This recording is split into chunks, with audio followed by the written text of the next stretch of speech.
Welcome to a special edition of the DORKLAIR Collecting Podcast. Sorry for the delay, everybody. We were getting some stuff set up and just making sure we had all our ducks in a row. Joining me, co-hosting tonight, is Stef Ork. What's going on, Stef? Not much, just ready for LegionsCon. I'm so excited. It's just the build-up keeps getting me pumped. Yes, and this is going to be a Glyos episode, and really this is Stef's project here. I mean, you got a lot going on here with. I'm obsessed. Yeah. So we're gonna talk about Glyos. We have some Glyos makers on here, some Glyos collectors, and so on. So first up, I'm gonna bring up from Godbeast, Marty Hansen. Cheers, hey, everybody. Marty! Cheers. Cheers. How's it That one's going? a little bit stronger. By the way, I'm nursing a very sinus intense head cold right now, so I feel fine. It's just very up in my sinuses, so I probably sound off, and I might be blowing my nose here. So you basically have the con crud before the con. Yeah, I'm getting it all out of the way. So you're patient zero that's going to give it all to us. Yeah. Well, it's 2 weeks away. Well, it's a full week away now. And this thing was last weekend, so hopefully it's gone by then. Take that vitamin C, man. Yeah, for sure. And then we have MJ. How's it going? Funkatello. Hi, Thanks for having me. Welcome. So, Stef, where should we begin? Well, I think talking to our friend Marty, I have a few questions for him. I met Marty 2 years ago, I think it was. Yeah, 2 years ago. First LegionsCon where we had the Mini GlyCon attached to it. Yep. Mm-hmm. And I was so fascinated with your team that was there. And initially you were just like, all these different designs and components all work together. And I thought that was fabulous because, it gave us such an... It's pretty overwhelming to the new collectors, especially It can be. Legions collectors, Mythic Legions collectors. So, they're used to the bigger scale, the hyper detail, but they still have the modular parts. And what I learned after LegionsCon is that the Horsemen had been trying to tell collectors that basically they used to do Glyos with their power lords, and previous to that their outer spacemen, and so that's kind of like where they birthed their own personal stuff was from the Glyos joint system. And but when we came into that first LegionsCon, I'll never forget that Jeremy had not had them turn the air on, so super sweaty, super stinky. And it felt like it was 100 and some degrees in there. And we're trying to set up, and I'm like, 4 tables for at least a dozen Glyos, the main Onel Design parent company, and then at least another 11 or so independent sister companies. And I'm like, 4 tables, really? I'm like doing the math, and I'm like, that's like 2 feet of space each, maybe. And we made it work. Dowdy always makes it work, whether you have to crunch your stuff in. That's why a lot of us don't have elaborate displays and fancy packaging, because you'll get into these situations where someone will have a booth and they'll be like, all of us come.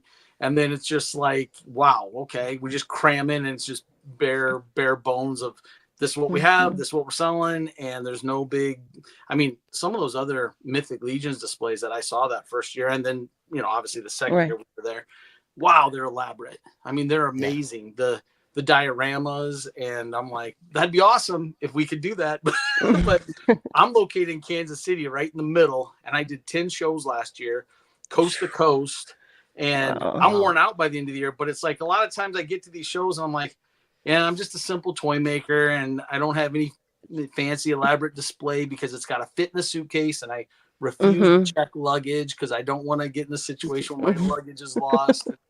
So, but that's where I met you, and you and Dave came up and got some stuff from me, and then it was literally a whole year of you saying, you got to show me how to build this deluxe, super deluxe set. Yeah, and in the comments, someone's asking us if there's instructions that come with it, and the only limit is your imagination. Right. When it comes to this, you will So, and see. it's funny, a lot of people say that, and yeah, I do blow apart photos of my big builds, and yeah, it kind of stinks because you got to be a visual person just looking at it. It'll be blown apart in chunks. But as far as like putting an instruction sheet or something with it, a lot of people have asked me that before, and I'm like, dude, I'm not Lego, and I don't want to limit you to. I built what you built. I did it like Lego, and that's it. Because if you look at the people that build Legos, the ones that freestyle and do their own stuff, those are the most amazing Lego builds ever. Yeah. And it's the same way with Glyos. Is like I found that by not always putting out a blow apart unless requested, sometimes I won't. And then the stuff that guys come up with, because they don't have their mind keyed into what you've already showed them, and so. I get to see their ideas, and then I'm no lie, I'll steal ideas from other collectors if they You're have inspired. I'll credit them, but I'll be like, you do, yeah. But that big one I built for you, that kind of Shogun Warrior-ish crystal clear, that was a guy in Singapore, customer of mine, and he had built using those parts, but he built it totally different, and he was the first one that I had seen take the Weaponeer's armory set. I think it was two sets. It was two sets, but I don't think he had access joints. So then when I started messing around, because I like this build, expanding it, then I was like, oh, this needs two sets of access joints, and now it'll be the ultimate. And so I told him, and I credited him for it. But now all these years later, it's like I'm still using that build. That's awesome. Is that Nate? Is that Nate? I snuck right in. I don't have my glasses on. Your beard's so white. I was like, dude, if you got a yard gnome, join us. I'll take it. Last night I was accused of being the triplet with Trevor and Nate. So we all start looking alike as we get older. As long as my mustache stays dark, I'll be good. But my beard's going gray. My mustache has been my holdout, but it's starting to go white. Yeah, I'm all peppered, and I keep making fun of everyone with snow white beards, and it's coming, man. It's coming hard. And I bet I'm the oldest of all of you. How old are you, Nate? I don't think so. I am plenty 9 years old. Yeah. Okay, I'll just throw it out there. I'm 52. I'm 52. Okay. Am I older than you guys? Yeah, you're just older than me. Yeah, you're older than I'm 47. There we go. Respect your elders. The master. I knew you were going to say that. Well, Nate, I think Nate is the ultimate Glyos fanboy from what I've learned, kind of. I don't know if I'm the ultimate, but I have quite the collection. Yeah. I can only imagine. Not that I've seen it, but I mean, I figured that since you were a fan back Outer Spaceman and, and so forth, I can only imagine what your collection's like. Matt Dowdy himself sold me. No, it was George. Was it George? Yeah. Well, it was George because George did a Buildman exclusive at San Diego Comic-Con in 2011. Yep. Oh, wow. Was that the purple? Was that the purple one? The purple one. The purple. Yeah. That was my first Glyos. And then I walked over to Sucklord was doing a bunch of his. Matt had done a run with him of his bootleg Boba Fett head. Oh. And it was a clear yellow, and then Sucklord was just like taking a pink paint marker and just splatting it on the figures. He was trying to Jackson Pollock it. I've seen it. Wow. So I have that one, and that's when I first met Matt for the first time, and it's been magic ever since. Oh, so Marty, when did you first meet Matt? Oh, you want to hear the craziest story? So when I started, I was literally trying to I was making customs, one-off Star Wars. Nate, you'll appreciate that. Yep. And this was back in 95 to 96 or 7. And I was making removable helmet Darth Vaders by hand with a Dremel and using vintage Kenner figures. I'd take a Lobot head and I'd shave off his whole, thing on the back of his head. I'd paint it up so it looked burned, and then I'd bore out the Vader head and then make it so it would fit on, which didn't leave much plastic, just so you know. And that stuff would melt with that Dremel. But I was selling those left and right, And I'm like, this is nuts. I want to reproduce these. And I knew about from college. I took a lot of sculpture all the way up, and I made simple molds with plaster, and I did it in ceramics too. And I thought, man, I'm gonna look into plastics. But at that time, the internet was not much of an internet. You know what I mean? There wasn't a bunch of how-tos and Marty, tutorials. Marty, so, you and I go back to He-Man.org. That's right. So this is close to when it happened. So I've been doing these. I ordered some plastics and some silicone from California, and the stuff was crap. And there was no information on degassing stuff or pressure pot, nothing for the silicone or the. Well, then I was at an art show here in town, a big one in Westport, and I bumped into a guy, and he had a studio in his house, and he'd been doing it for years with his original sculpts, and they were very Hallmark, giant sculpts, very weird Hallmark-ish caricature, coolest sculpts ever. But I watched him, and I saw him sell one for like $1,000. As soon as the guy left, he went under the table and pulled out another one and put it right on top of the table. And I'm like, oh my God, I got to talk to this guy. So I went up, I talked to him. He told me, he goes, yeah, it sounds like you just don't have the right equipment. He goes, why don't you come over? So I went over 2 times, took some notes, looked at his equipment, found some pressure pots at a garage sale, had my dad sandblast them clean, rigged them out, started doing things the right way. And all of a sudden it was magic. It was like, oh my God, I can reproduce anything. And this is funny. This is like granddad talk compared to digital printers and 3D scanning. No, it's important to know the process. I mean, and it was crazy because this would have been around 1999, and so I'm making like Ghost of Anakin from the vintage Anakin figure and just selling them locally. And then I remember you doing a lot of translucent stuff. Yeah. Stuff I was using that crystal clear 202 from Smooth on that's super toxic, and that stuff was like at the time was like $250 a gallon, and but it would never yellow, and it was like glass, and anything you put in it was richer. But I so to speed it up real quick, I got into doing laser beasts and battle beasts, rare ones that were like the laser beasts that were only made in Japan and Europe and the Pacific Rim. And when that happened, a guy on the Battle Beast Little Rubber Guys forum, he contacted me and said, hey, I do articles for Lee's Toy Review. You guys remember that mag? I know Nate does. Yeah. Yeah. So they did an article about me bootlegging, and I was nervous because I'd already been people tried to report me to Takara, thinking I was trying to like make bootlegs and scam people, but I wasn't. My materials were nothing rubbery. It was, I always made sure they had buff marks on the bottom so you could tell that they weren't original stuff. And they did this article. Matt Dowdy was up in a comic book store up in, I believe it was Gloucester. And he was fanning through the Lee's Toy Review because, as he told me, he never bought them. He just look at them in the comic book store and then be done. And he saw my article, and he had just been into contact with Ron. I'm trying to remember Ron's last name. Do you know Nate? Ron used to work for Parker Brothers up there in Gloucester. I know who you're talking about, but I can't. Dahl. I think it's Dahl. I think. Anyway. DAHL, right? Yeah. And so Matt was just learning to mold and cast from Ron. He saw this article. Matt contacts me immediately. And Matt Dowdy. He'll bomb you with every character, his whole little world, and you're trying to take it all in, but your mind is on overload, and so it starts just leaking out, and it's just going in one ear and out the other. So he's like, "We should do something together," and I'm like, "Man, I'm getting ready to go through a nasty divorce. It's going to be bad. You're taking your life savings." I'm like, "Dude, how about you do that? You hit me back up when I'm on my feet, and then maybe we'll do something together."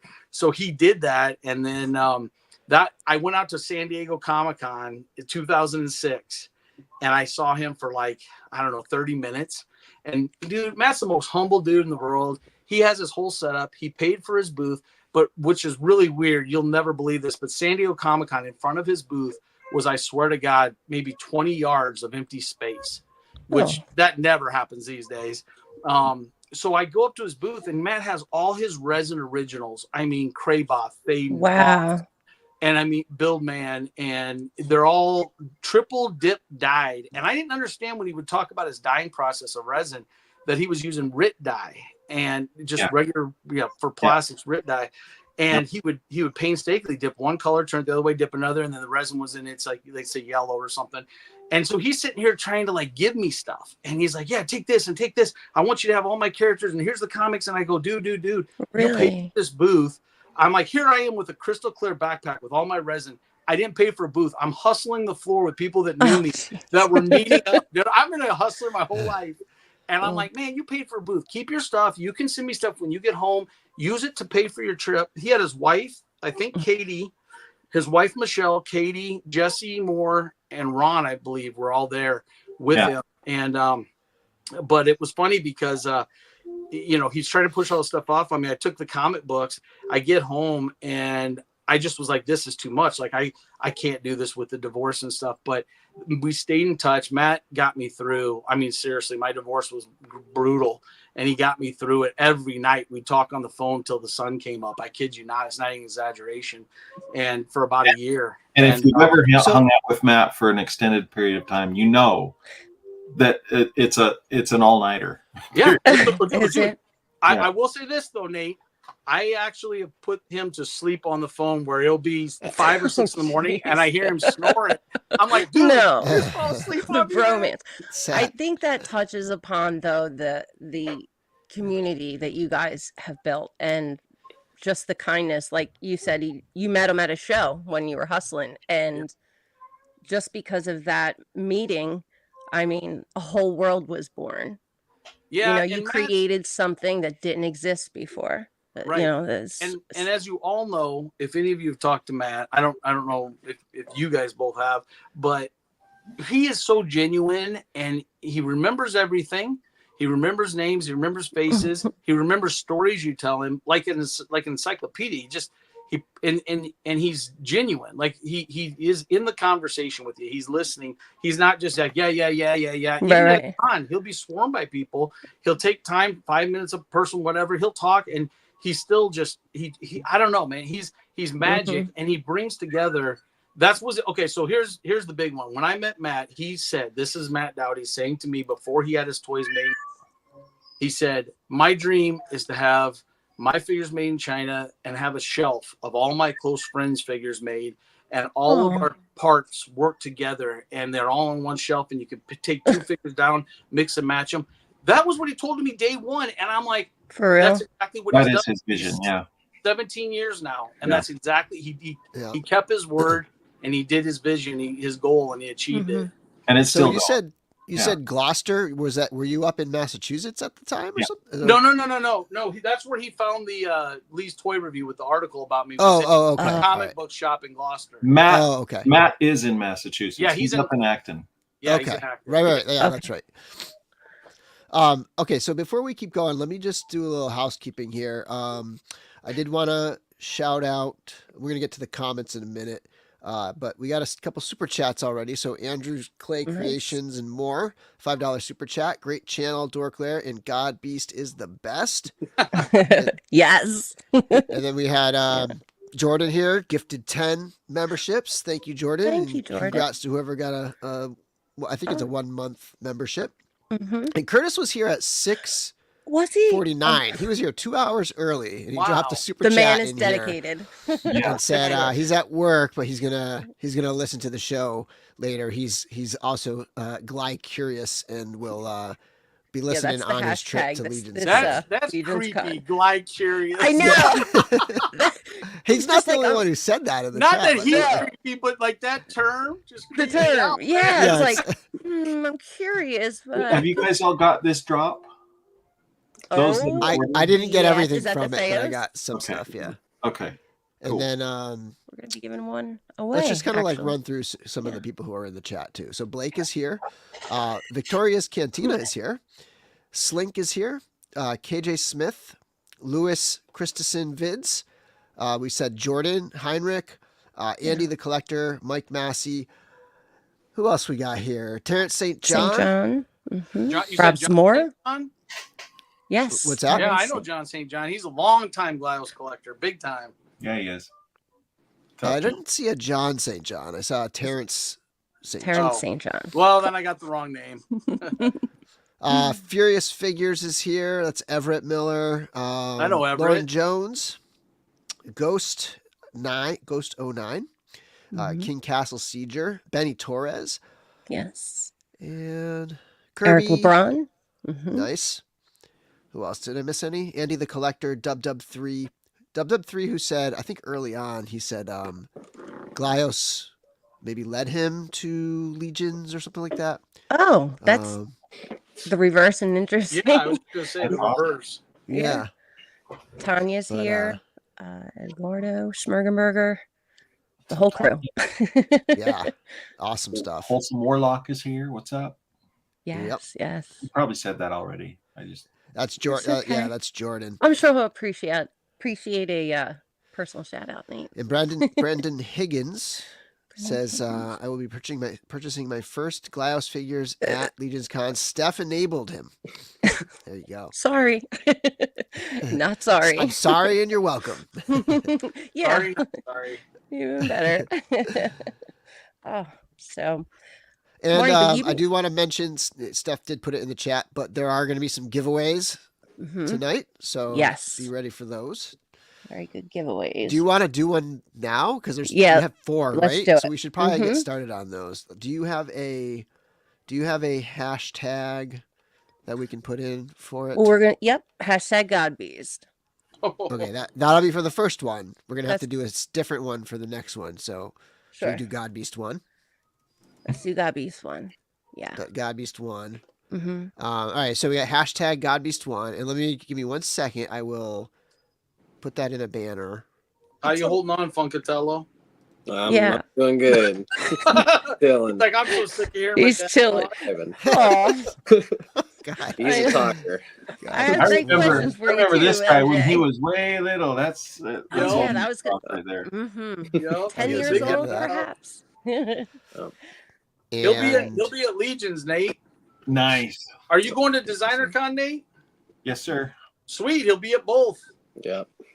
Yeah, we'll be sick of each other by that second weekend. Yeah, I don't know. I'm never sick of you, buddy. But we don't get enough time together. Yeah, I mean, you guys are busy. You guys are always swamped. Last year, DesignerCon, though, I think Jim and Diego had everything licked by the end of the day Saturday. Everything was gone. Wow. They keep Nate working. Do you want to show? Let me go into a different view here. Let's do this. I actually have it in the picture of the giveaway in the slide. Oh, you do? Yeah. Okay, let me get back out of here then. So we'll go here. It's in here. Hey, look at that. Yeah, it's the last one, or second to the last. Slide 8. Okay. All right, so that's what the Godbeast 1 hashtag. Put that in the chat if you want to enter, and then that is which one is it in the middle? No, the black one. The black and think no, the red one.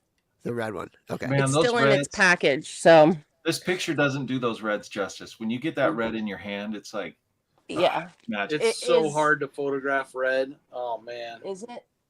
Know any tricks? Especially there's red. But it's beautiful. Thanks. I think Matt came up with that colorway actually. That's the infected, right? Is that the infected red? No. The infected red has like a neon orange PMS in it, I think. Okay. And then he had the Zykos, which is kind of more of a maroon red. That one, I can't remember what it was called now, but it's like a true like cherry red. I know, and that doesn't do it justice either. You got to have light. No. That is better. Let's see.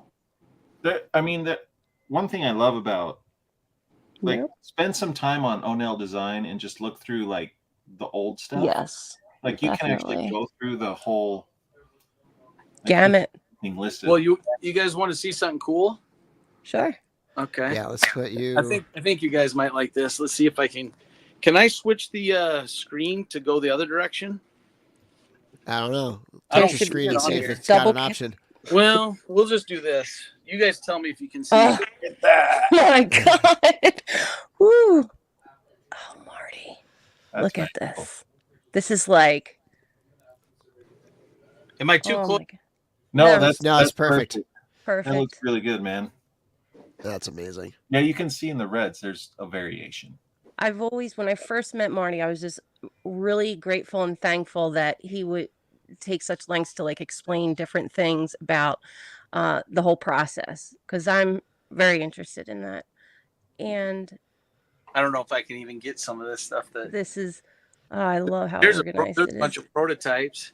Some of Matt's old prototypes. You'll see a Voss in there and prototype Armivore, Mushi, test shots and stuff, huh? Okay, hold on. It's almost like a testament to like what's out there as far in like a small scale, you know, as far as what medium or material to use for future designs. If people think getting into Mythic Legions is daunting, I mean, yeah, I can, as somebody who's only been collecting for 1 year, I mean, I bought like 1 or 2 last summer, and then at LegionsCon, I bought a bunch, right? That was when I first met Marty, and a bunch of the others there. And it is very overwhelming. And I still have a lot of stuff where I'm like, who is that again? Like, who, you know, like, and it's just sort of a slow learning process of, you know, what everything is. Let me pull up. I got a couple super chats. I don't want to forget them. So we got Edgardo. I'm getting my first Glyos at LegionsCon. Excited to see you all. Excited to see you too, man. Likewise. And then we had Mike Massey just with the $2, no message, but just the $2. Thank you very much. Cute dog, though. Awesome. And then that hashtag is for the first of 4 giveaways, right, Stef? Yeah. Cool. And what's interesting about some of Marty's products or designs is you can get a small little man like this, or I shouldn't say that, small. And it's just, I'm sorry, I'm so nervous. What do you mean? Oh my goodness. But you can take or you can get the big man version. You can and put them all together and have a big build. That's what I wanted to say that was unique with yours.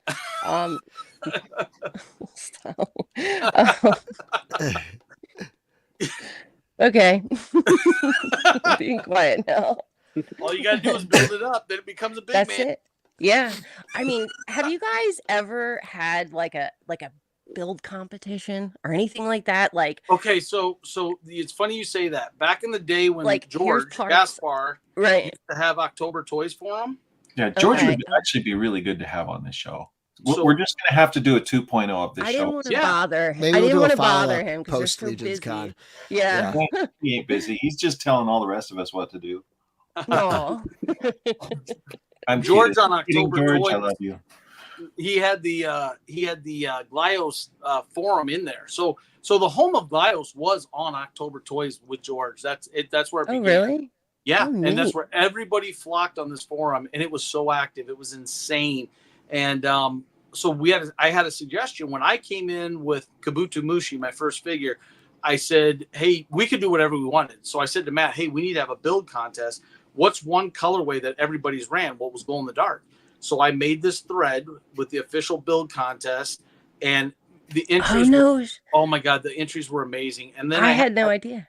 Yeah, so then I had the idea. I got all the makers to contribute their glow product to me. I had them send it to Matt. Okay. For this, so the winner would win everybody's glow stuff. But anybody could build with any colorway they wanted. But your prize was everybody's stuff in glow. Everybody's character, each character, whatever. So it was like dirty, like when you're playing cards and rummy, and you take everybody's hand to count the points. So I had them all send it in. Matt still to this day has a box somewhere up in the attic, probably up in the toy room. And he's got all that glow stuff because then when October Toys went bye-bye, I tried to transfer that contest to the new forum that Mark Vasquez had made for the Glyos, and it just never took off. It wasn't the same as October Toys, and people just didn't participate. It was slow, and so nobody was ever awarded the prize. It never. And there was builds. There's got to be a rematch of that. You got to revisit it. It would be awesome. You. But the orchestrating of or execution of it would have to be somebody else. It would have to get everybody's stuff sent, which would probably be me. I think I'm the most responsible person in Glyos. So leaving Matt Dowdy in charge of something. You have a kind heart. Well, to him, he's so busy. He ain't got time for trifling stuff like that. No. but yeah. So maybe I should just hit him up next time I'm up at his place and say, hey, give me that box of glow stuff, man. Yeah, just give everybody parts, see what they can build, and have it timed or whatever, and just see what comes up with it. Hey, Funkatello, you still awake? I'm awake. I'm waiting for you to keep telling stories. Hey, they know why they pick me for these, because they can just go rah, rah, rah, rah. I think I know. you're the most fascinating one, to be honest with you. This is Marty's son. Marty is colorful, MJ. yeah. Yeah. Yes. And he had the distinct pleasure at being around him all the time with him, his toy collecting and pleasure. His influence. Whereas you want to tell me a little bit about your first thing that you did with your dad? I think you were 10 years old.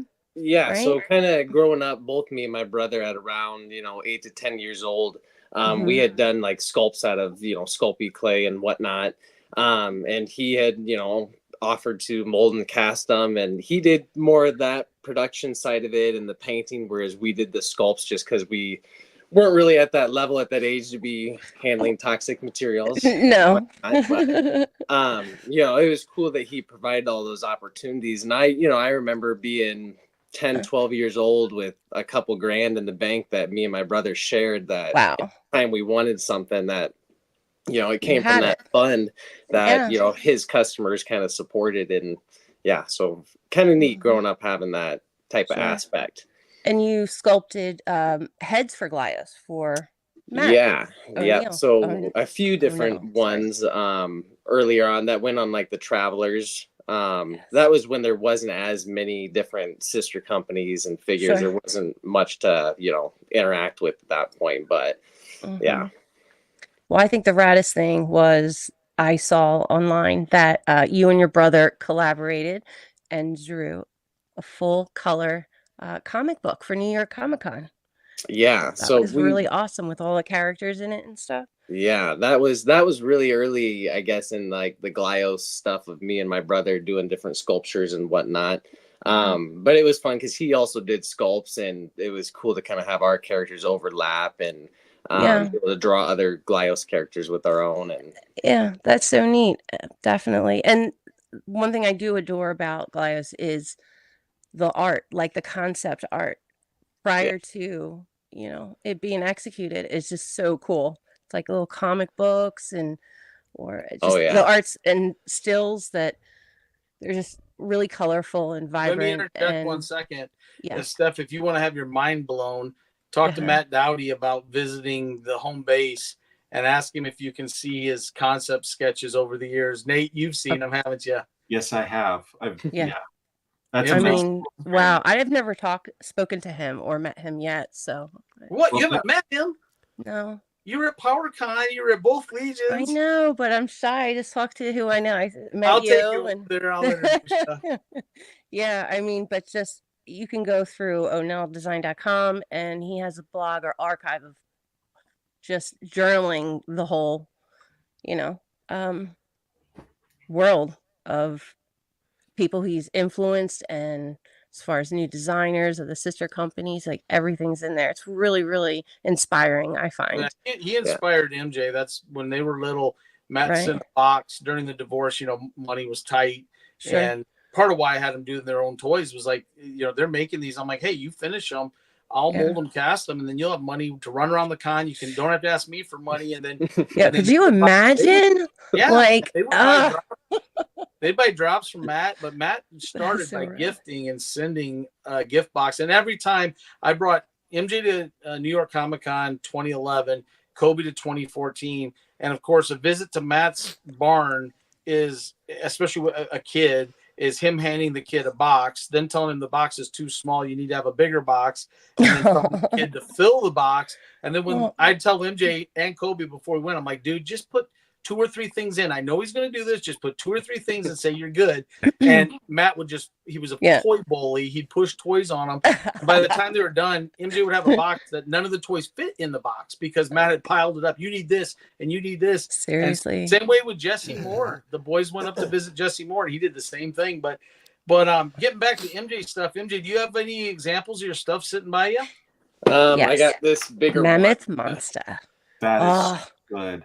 I love this thing. Let's see here. Man, I love this thing.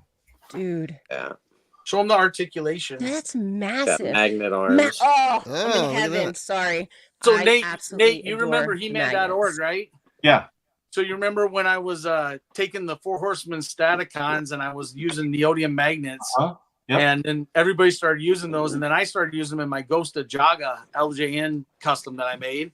Yes. And so when he did this figure, I'm like, dude, as long as it supports the weight, man, we need really powerful ones, but it worked. Yeah. So did you show them the mini too? Yeah, so these ones are in the same colors. Yeah, because back then, Muppets, Palisades cute. Muppets were doing that to keep hats on Muppets' heads. Yep. And I remember using magnets as well in some things here and there, but you perfected it. No, man, I'll tell you what. I many a times glued one in reverse polarity and then thought I should try to Dremel it out, and that stuff is toxic. Yeah. Yeah, I'd be very careful. That's a new cast. Mm-hmm. Not Right, me, man. Budget. I'll Dremel that out and just, if I die, I die. Let's spin the first one. So how do we want to do this, Steph? I'll have them email me and then forward you their address. Or they could just DM me. Either way. If they know sort of if they're connected with you on Facebook. That's true. I am or private. Instagram, they can DM Yeah, if you could just forward me the address, I'll take care of it. Yeah, and if not, if not, just podcast@dorklair.com as usual, and then I will forward the address to Steph. Okay, here we go. So good luck, everybody. We got 37 entries for the red one. Here we go. Yes. Good luck. Good luck. Who's it gonna be? Jeff Evans, yes. Sorry, I'm so excited Nice. because I wanted him to win something. Congrats, Jeff. So Jeff is probably connected with. You probably has your info, right? Yeah, if not, he Jeff, does. just email me. Yeah. All right. So let's pull that down. Awesome. Pull the banner off. And yeah, let's keep going. What else? Funkatello. Do we want to pull up the Funkatello? Please. Question, is that monster going to go into production? I mean, I get it. That costs money. Here's the good thing. Okay, MJ, go. Let's talk about it. So originally that was the plan, was to take this big one that we prototyped in resin and go into some sort of vinyl, like the Godbeast and other creatures like that. But and he hand sculpted in Castelline, Nate. You'll appreciate that. Both the Mammoth and the Mini. Yeah. Nice. And then Is he about the size? Yeah, he's bigger. Yeah. The bigger. horn is just a hair bigger. Yeah, it pushes it a little bit taller. Yeah.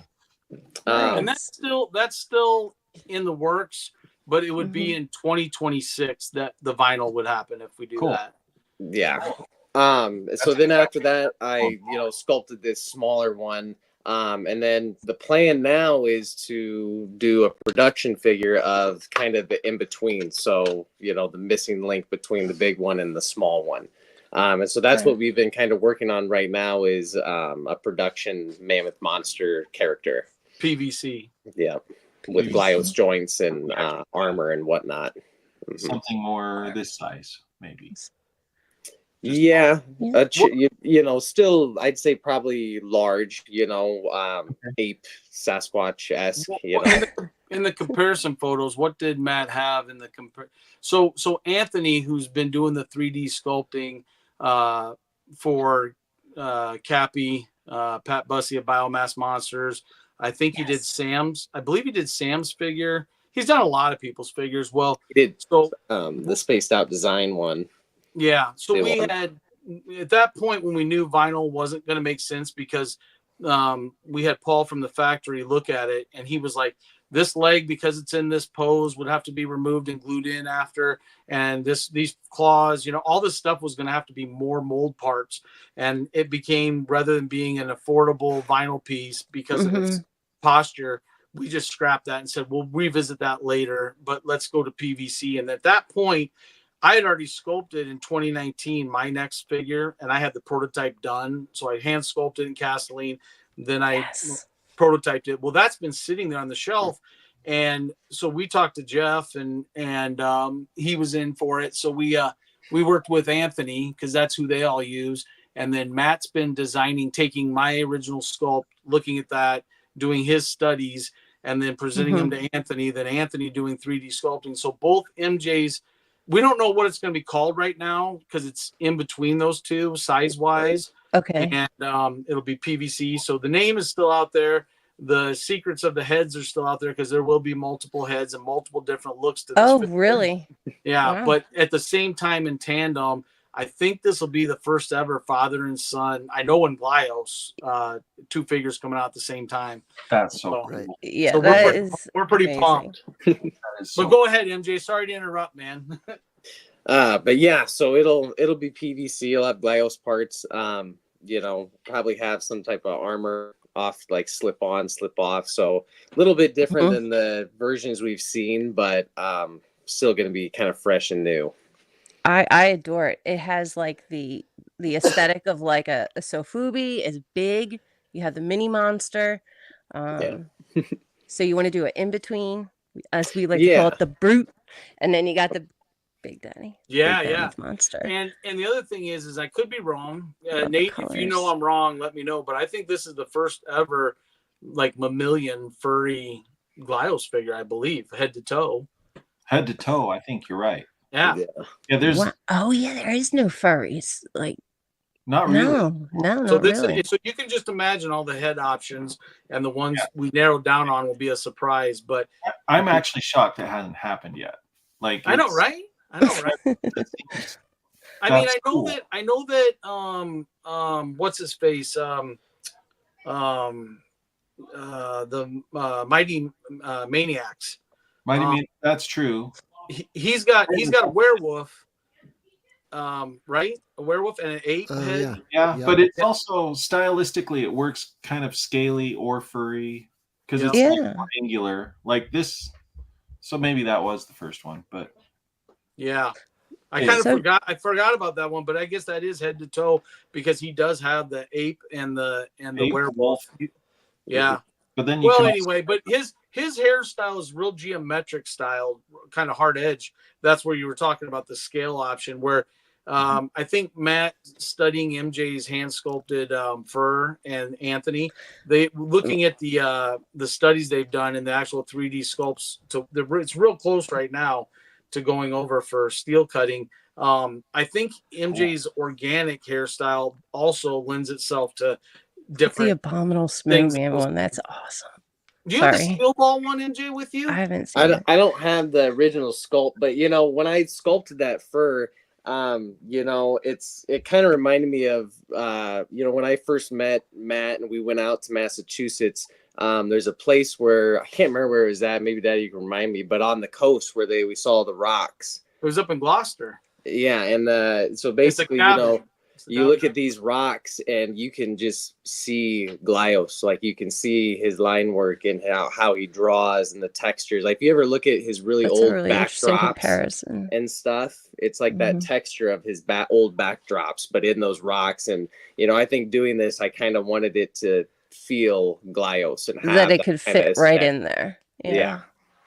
So tell people that are not familiar the process. So I mean, you have to, MJ, you would start when you were younger with like 2D, so you would just doodle something out, a concept, right?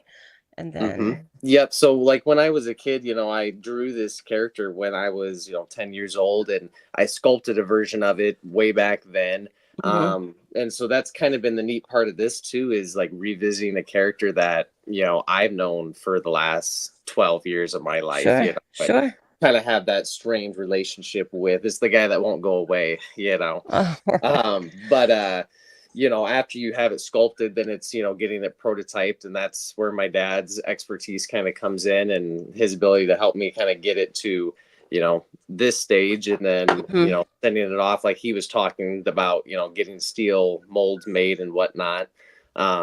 But that's kind of the general process that you could follow. There's also, if you don't do it the way we just did for these resin ones, then you would be doing like digital sculpting instead.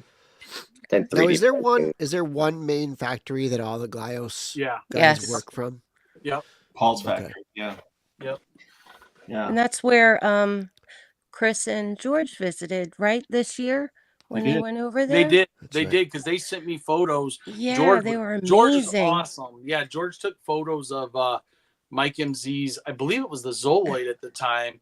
On the line, I was running that Xenoglow, that neon glow, and so he sends me these photos, and Yeah, I'm, oh, it's awesome, man! Like I was so stoked he did that for me. that was cool. Yeah, On it was the really production neat. line. Yeah. Can't be it. So, do you want to do another giveaway? Yeah. Bill? Okay. Sure. So is this going to be like Godbeast 2 or what are we doing next? No, I this think is we do going to be. I I don't think she has haven't any had the Funkatello. pleasure. I didn't buy any, and I'm sorry. I probably will. You missed out on the Mammoth monster. He ran 50 in the mold shot now, and that's all. He sold them all. Stop. And I then have minis. I'll have mini ones, but no big really? ones. Okay. Yeah. I'll definitely get that. That's Bill, right. this You is like those little guys. I, She just so we're gonna give away. Oops. This guy. And this is Onel Design. This came out this year. the Cthulhu. Yep. Yeah. Yep. So he has the wings. I have that one. That's one of the That ones has the Zoloid body. Yep. Yep. It does. And if I'm not mistaken, Marty, a dear friend of yours Yeah. that passed this, was it this year? Last year. It was last year. year, right Yeah. after Labor Day. Yeah. He He made was a that close was friend his of mine design. that I met in New York Comic-Con many years ago. In fact, he came to Glyos through Vintage Outer Spacemen collecting that he had as a kid in Staten Island, New York, and he remembered him as a kid. He started recollecting them off eBay. Then all of a sudden he stumbles across the Four Horsemen's Outer Spacemen in eBay auctions. He does his research on that. That leads him to Onel Design. That leads him to New York Comic-Con. That leads him to, he was kind of timid to talk to Matt. And so he, for some reason, I don't know, I guess I'm approachable. He started talking to me. And this is a really cool story. You're the glue. Mike hit me up and said, do you think Matt Dowdy would want a vintage? I have extra vintage outer spacemen, multiples, not all complete, but various conditions. If I send him a box of all my multiples, he could pick through whatever he wants. Would he send me some of his original resin? He had immediately fell in love with Matt's original resin and his production stuff. But the thought of the original concepts is what really excited him. And so I said, I'll ask him. I asked Matt, and Matt Dowdy, the first thing he said is Matt's always devalued his original resin. I kid you not. And Matt's like, that stuff's not even close to worth what the outer spacemen are. I go, Matt, I think you're underestimating what your original resin go for on the aftermarket. Do you not realize some of these go for $200-$300 for a little tiny resin figure? He's like, what? And I'm like, yeah. He had no idea. No. That and I humble. said, yeah. And so I talked Matt into this trade. I said, Matt, haven't you always wanted a set of these? He goes, oh yeah. And he goes, but I'd have to give him stuff forever. And I'm like, dude, he said, whatever you want to give him, he'll be happy. So Matt, he sent it. He sent the stuff. I saw it at Matt's house during New York Comic-Con. They did the trade. Matt sent the stuff back. And Mike, to this day, I don't know what's happened to it, but when he passed, I worked with the family. I flew out to Jersey in January last year. Yeah. And worked with his nephew, helped him set up Mike's display of all his stuff, helped him go through his back stock and his collection. In like 3 days, I went through everything. His house was the whole garage was full, the living room, and we got it all done. And in the end, I still didn't see, Mike's dying wishes were that Matt's original resin be returned to Matt. Somehow, somewhere, we don't know where they are. The family can't find it. And he had everything. In fact, he had one of only 2 or 3 original Calgrim resin with the hat, which is super rare. Wow. Yeah. So, so that's how Mike came into the fold, and I helped prototype Mike's Zolbeast, Zolan, and Zoloid. That's why people that see me running those figures, I didn't sculpt them. but I did redo the sculpt on both the Zolan and the Zoloid. I touched things up, but Zoloid especially, this last figure, I resculpted. I touched up. I don't want to say resculpted, but I had to Yeah. touch up every single part of that figure. And then I Okay. sent it to Matt, and then Matt started working on the resin prototype, doing his fit, the fit function. And then Matt's got one bad eye, and Matt's just like, you know what, Mike, why don't we just have Anthony take what we've done here? I'll do some more studies, and then we'll digitally sculpt it. So that figure, I have a original prototype resin, and then I have some of the digital. I guess you'd be like MK1 would be the one that I helped resculpt and prototype, and then the MK2 Mike digitally printed. And I mean, I'll show you. If you look up here, you see that like green? Oh yeah, see big that? one. Keep it up there for a big- second. Let me keep it up give there you a still. bigger. Ooh. There you go. Yeah, Oh, that big one right Marty, there. come on. Yeah, that's one of Mike's. I think it's 400 times scaled up. Dude. And yeah, Holy that's cow. and then that's a Kabuto Mushi. My figure That's- never had a digital file, so my buddy Mark, made who one. does my store, he 3D scanned my original figure so that I could have mine Nice. 400 scale. But that's with some of his parts and parts that he never produced. This would be his next figure coming, would have been that. And there's heads. I don't know if you can see the big heads down there Yep. too. Yep, Oh can see 'em. yeah. Oh, Yeah, that's and the right, and that comes with this. Yep. Chulo, whatever you want to call it. But yeah, There they there's all like are, yeah. 4 heads in here. 1, 2, 3. Yeah, 4 heads. Yeah. Wow, already. Oh. So yeah. So let's do the hashtag for that. Oh yeah. gonna What do we be- want to do? Let's do hashtag Rip Mike. As you're doing that, though, yeah, Mike was a huge loss to the Glyos community. He was a gruff guy. There's no doubt about it, but he also had a good heart, and he was thankful to be able to have made toys because he wasn't an artist. Okay. And but yet he could airbrush like nobody's business. He'd use Matt Walker's Monster Color for years, and he mimicked Paul Kaiju's kind of skilled paint job airbrushing, and he'd airbrush every single part. And that way there'd be no sticking. You could put all those little parts, PVC parts, back together. Wow. Yeah, he was amazing, and it was really a shock because I didn't know that he was sick and dying. And literally on Labor Day, Matt called me and said, "Mike just called me. He's going to hospice. He's tired of those treatments." I'm like, "What are we talking about?" And he goes, "Call him now because they're going to pick him up in like 10 minutes." And within that 10 minutes, I couldn't get a hold of him, and he passed the next day. And thank goodness his sister got his phone and started messaging me, then called me, and I stayed in communication with the family. And I honestly, it hit me harder than I ever imagined because even though we met at New York Comic Con 2 or 3 times, I never really hung out with him. I was supposed to go to Florida. When he retired, he went from Staten Island and retired down in Florida, and we're supposed to go deep sea fishing and do this and that and all this. And what it did is I've never had depression in my life, but from September last year until I went to visit his nephew and the family out in Jersey in January, I had some serious depression. And because all I could think of was, we're only here for a little bit, and the legacy, whether you make toys or whether you draw or whether you make music or whether you're just a good person and you got lots of friends and you collect, you have a collector group, whatever it is you do that you leave your mark on people, hopefully for the best. It's like, that's all you got. Because when you're gone, that is all you got. All this stuff behind me and around me, it don't mean shit. Nothing. And so it hit me so hard, and all I could think of, and that was my biggest drive, getting my son to get his figure made in China, so that when something happens to me, my legacy is he'll have all my molds in China, plus the ones that I helped him get made, and then he can keep it going. And I also have a pride in that I've sculpted everything with my own 2 hands up until this figure coming out, which his name will be Sectivorous, with MJ's. We'll just call him Monster. Right. I don't know what its name's going to be. Okay.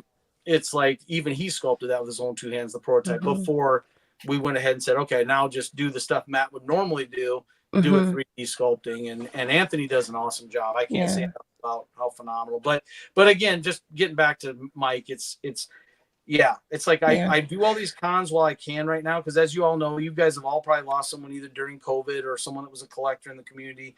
And when that happens, it hits you weird and different. And then you start to analyze your own life, your own collection, your friends from it. I mean, my friends are worldwide, and some of them I'll probably never meet, but I've met them online, and yet we've had deep You conversations. feel them that you've had an intimate, you know, conversation with Yeah. them.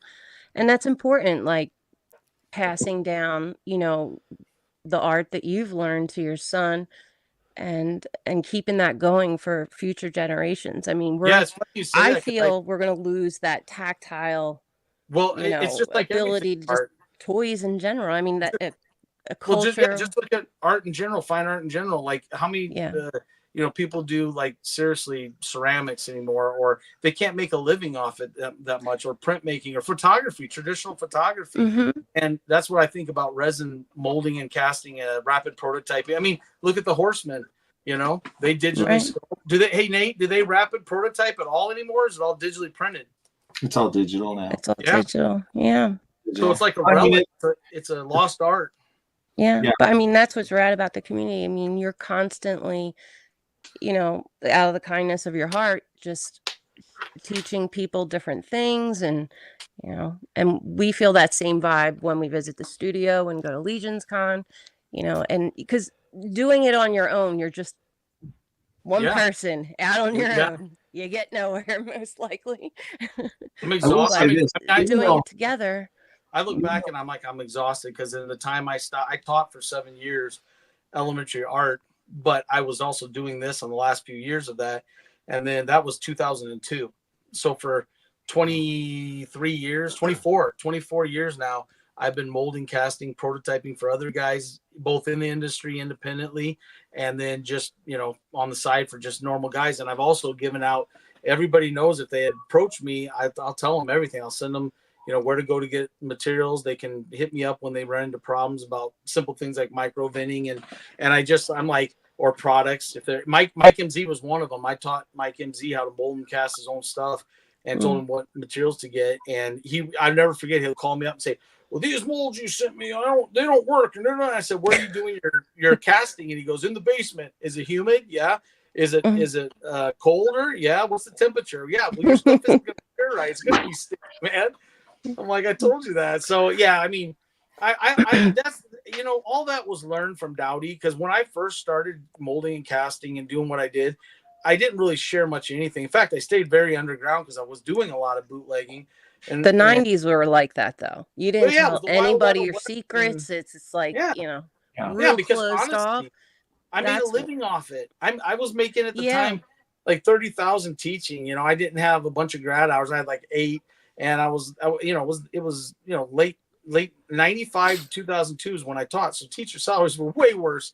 And I was making a living doing resin when I stopped teaching, and it was crazy trying to earn that income. I was in the studio all the time, and if I'm not mistaken, I think Sucklord started putting his stuff on eBay around like 99, 2000, but I had been dabbling in it and locally selling resin stuff at toy shows and stuff since like 96. But once Sucklord came along, it was just him and I, and then it was a few more guys, and then a few more, and now, I mean, you go to Designer Con or whatever, and it's like, it's just resin slingers everywhere, and which is cool because they all have their own thing. And but it's still lost art. I mean, I do wish I could teach this old dog new tricks, but I've sat with ZBrush, man. That is too confusing for me. I have a what do I have, MJ? You have the Wacom pad and all. I have a Cintiq. I have a great big Cintiq. I do mechanicals on it. That's all I can use it for. I'm like, I suck at ZBrush. I can't do it. I got to do it with my own 2 hands, you know, like sit and look at it. I have to take back what I said about the guys doing digital stuff. They don't sculpt so much physically anymore. They do it all digitally. However, like I'm thinking of like Bill and Dan and guys at the studio that are the big presentation stuff, like the Ogre and Ziri and stuff that you'll see and all the dioramas and whatnot. That's all. Do they do fiberglass shells? What's that? Do they do the fiberglass shells on the outside of their silicone molds? You know, where they? No, it's I'm not sure. What's that scale considered? I'm the wrong one to ask, but I know that they do a CNC out of foam, heavy duty foam, and then they coat foam. Yep. With some, I don't know if it's a 2-part resin or if it's some kind of clear coat. So they do some old They've school. They've got some hands-on stuff still. Like, I mean, I don't know if you could ever. Dan is amazing, and Bill. You could. I don't think you could take it away from Bill. Yeah, Bill is. Bill does a lot of stuff digitally still, also, but he's very in the trenches and cutting molds. Like, I mean, a year ago, I was helping him with a mold. Yeah, stuff from the Smithsonian. Yeah. Yes, he does. Wow. I mean, that is amazing. Wow. He did this piano that was just incredible. Holy cow. All engraved. Help me, Nate. It's like carved out, like carved faces. Like, yeah, all faces. I don't know how many piano. faces on it. It looks like hundreds, but hundreds, yeah. But it's covered in African American faces, and it's beautiful. That's too much pressure, man. I'd rather work for myself. I'd be stressed out doing stuff for the Smithsonian. Holy cow. Yeah. No, I think he did it for a, if I'm not mistaken, like a theater production, and they were Broadway. Yeah. Broadway, and someone was so impressed with it. I guess. Yeah, like Broadway's not as big as the Smithsonian. I mean, on the commission, they wanted it for their collection, which is awesome. I think I get stressed out just doing Funkatello stuff with them, man. Are you kidding me? I would love to have a toy, something to archive everything that I say but in the last couple of years of toys, just to preserve it and have a place to go. We were talking about that. Yeah. That would be so cool. All right, how many do we have in the giveaway? We got 27. Holy cow. Everybody ready? Everybody ready? We're gonna spin it. Give a couple seconds to give any others. And this is a sold out Godbeast, by the way, that glows in the dark. Wait a minute. No, I'm not giving that away. I'm giving this away. Well, it says Rip Mike. Oh yeah, it's the Cthulhu. Oh, sorry. I we just were remembered talking you showing about that. it. I'm giving away your toys for you. No, don't. This is my baby. No way. I'll tell you what. I'll tell you what. I have an unpainted glow Godbeast Xenoglow, unpainted. In your store. There was only 25 made, and I'll bring one of those out to Legions, and we could do a giveaway for that if Steph wants to handle the shipping on it or something. Yeah, for sure. So you can show yours, explain don't have paint, and at the end we can give away the big boy. But he won't be painted. There was 75 of those made, 25 of the unpainted made.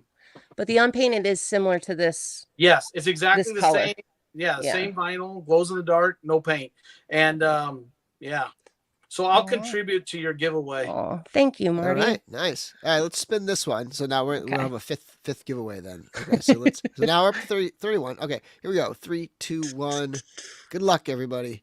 Good luck. And again, you can either message Stef on social media or you can email me at podcast@dorklair.com and I'll forward that address. John Congratulations, Inglis. John. Nice. Congratulations, John. Congratulations. On the Zoloid. And let me pull these down now. The Cthulhu Zoloid. Yeah, the Cthulhu. Yeah. The Onel design version. That's sweet. Yep, and it comes with couple heads. That's one I have. I love that. You do? Great figure, yeah. Yeah. And I gotta put the banner down there. Okay. All right. Cool.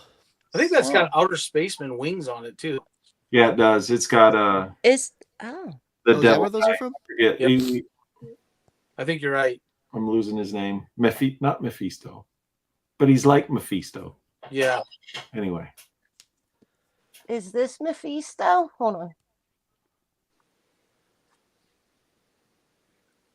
Is that his wings? Nope. No. That's Battle Tribes, ain't it? That's Battle Tribes. Yeah. Right. Now I'm gonna go. So many sister companies. I have a. Hold on. I can zoom in. Hold on. You just tell me. Let's do this. Let's see. Oh, you know what? There too. See the red guy next to the Astronautilus? Yep. The solid red? That's him. And I think if this cord stretches, let's see where Mistron. Mistron. Yeah, where's he at up here? Am I missing my Mistron? Where is he? MJ, do you see him? Yeah, he's by the little Martian. He's right next to the glow He's Gamma X. Alpha 7 Wait, Gamma X, right? Am I staring at all outer spacemen right now? Yeah, that's a Yes, complete you are. painted set. Yeah. All the Oh, I horsemen. love those things. Yeah. My Those are local comic book store But has he's this few. red one here Trying too. to get. The red devil looking solid. Yeah. Mistron. He's I've got a tote under there full of all of the Horseman Christmas variants. Oh, they did. They had a Christmas variant. Did not know that. And by the way, here's a Mammoth monster. I don't know if you can see the prototype. Oh yeah, in the back, the prototype in the back. Oh, yeah. That thing is. Is there a huge. glare? No. No, we can see it. I mean, there is a glare, but not on the monster. Not on the figure. Yeah, I can't get a. I don't know. Yeah, there. And Yeah, that's for people that, will be seeing Glyos for the first time, just let them know that there are a lot of different tribute or homages to a lot of favorite characters that you might have liked growing up, like Motu. and or Blueberry or Frankenberry. Blueberry or Frankenberry. That actually smell like else? Blueberry and Chocula and Frankenberry. Yes. And I think you have Toy one? Pizza Mega Man. I have a Mega Man, Toy Pizza Mega Man colors. Oh, that's right. You I got forget that what one. the name of the character is, but Can you guys see it? Marty, what is the big boxes there? Because I have all the Those other were ones, the but I never- masks. Those were the masks, the giant masks with the. And who told you spoons. about them? oh, okay. Yeah, my son Kobe did. bought them for me. The Yeah. masks. Yeah. But when we first met, you were showing me the biomass Yep. monster that he's like, oh, it's not scratch and sniff, but it smells. I go, no Yeah, way. but you know what sucks is it smelled 2 years ago when I was selling to you, right? Because you opened it up, it smelled. But Yeah. get this, I literally I was at a show and I gave a kid, I think it was I don't know which one. I think it was blueberry or strawberry. And I opened the bag up. They've been sitting there sealed. They should still smell. Well, I opened the bag up and all I smelled was PVC. And I was like, dang. So they do last. I mean, that was 2019. So, I mean, 5 years. I mean, yeah, that's a long time. But yeah, it dissipated. I didn't even think that I was like, that is so cool. Just like a little extra zhuzh to make me want to buy it. Yeah, I wish when I ran a Ninja Turtle Mushi that they would have been able to get pizza sent. Oh my God. Pizza sent, yeah. Wow. Just throw some So, garlic in it. People in Legion Eric has the love that. question. The characters on the thumbnail. Was that your most recent drop? The green drop? Yeah, the insectoid wave, yeah. Yeah. Let me pull up the thing. I have all the ones for Marty. That's So did you get the Scarabite? The insectoid Zoloid is gone. The Scarabite Zoloid, there's a blue one. Was that in there? Because that was my very last drop. Those right there. I had everything except the Zoloid, and then the Scarabite Zoloid from the very last drop is right here. down to just a handful. Yeah. Is there a blue? Do you have the blue one on there, Steph, or did you miss that one? I don't. I was going to pull it up on the webpage. Did you pick that one? I have the up, Hang webpage. MJ, do you have one of those down? Not laying around. Okay. No.